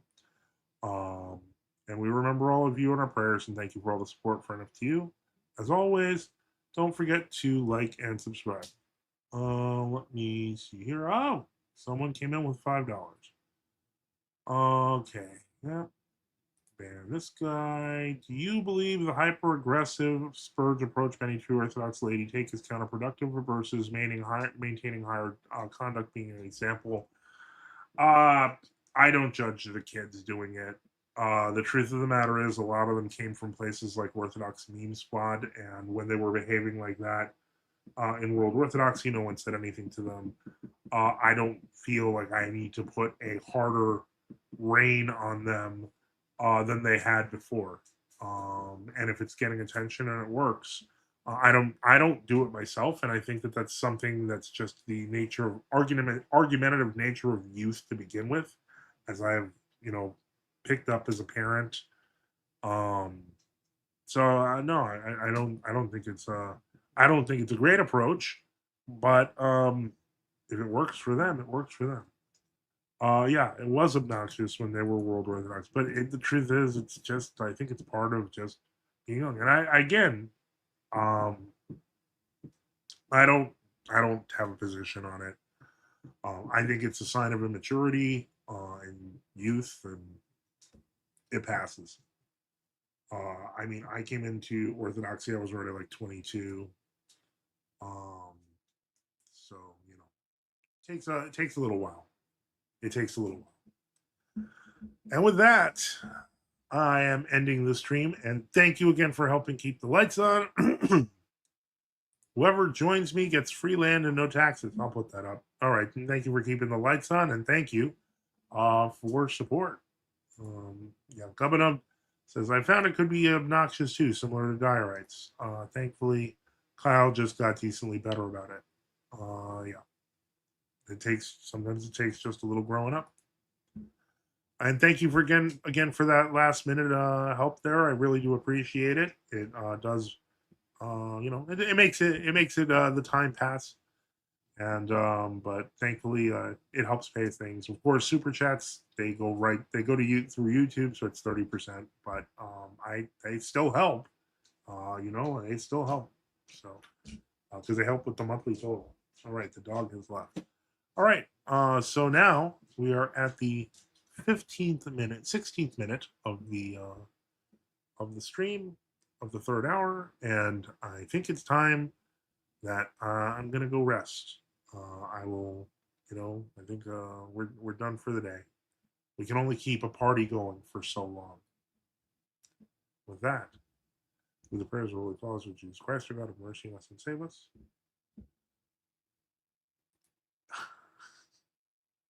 Amen.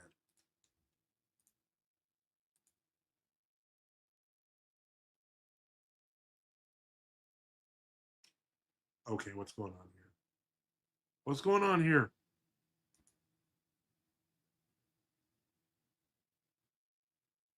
All right, have a good night.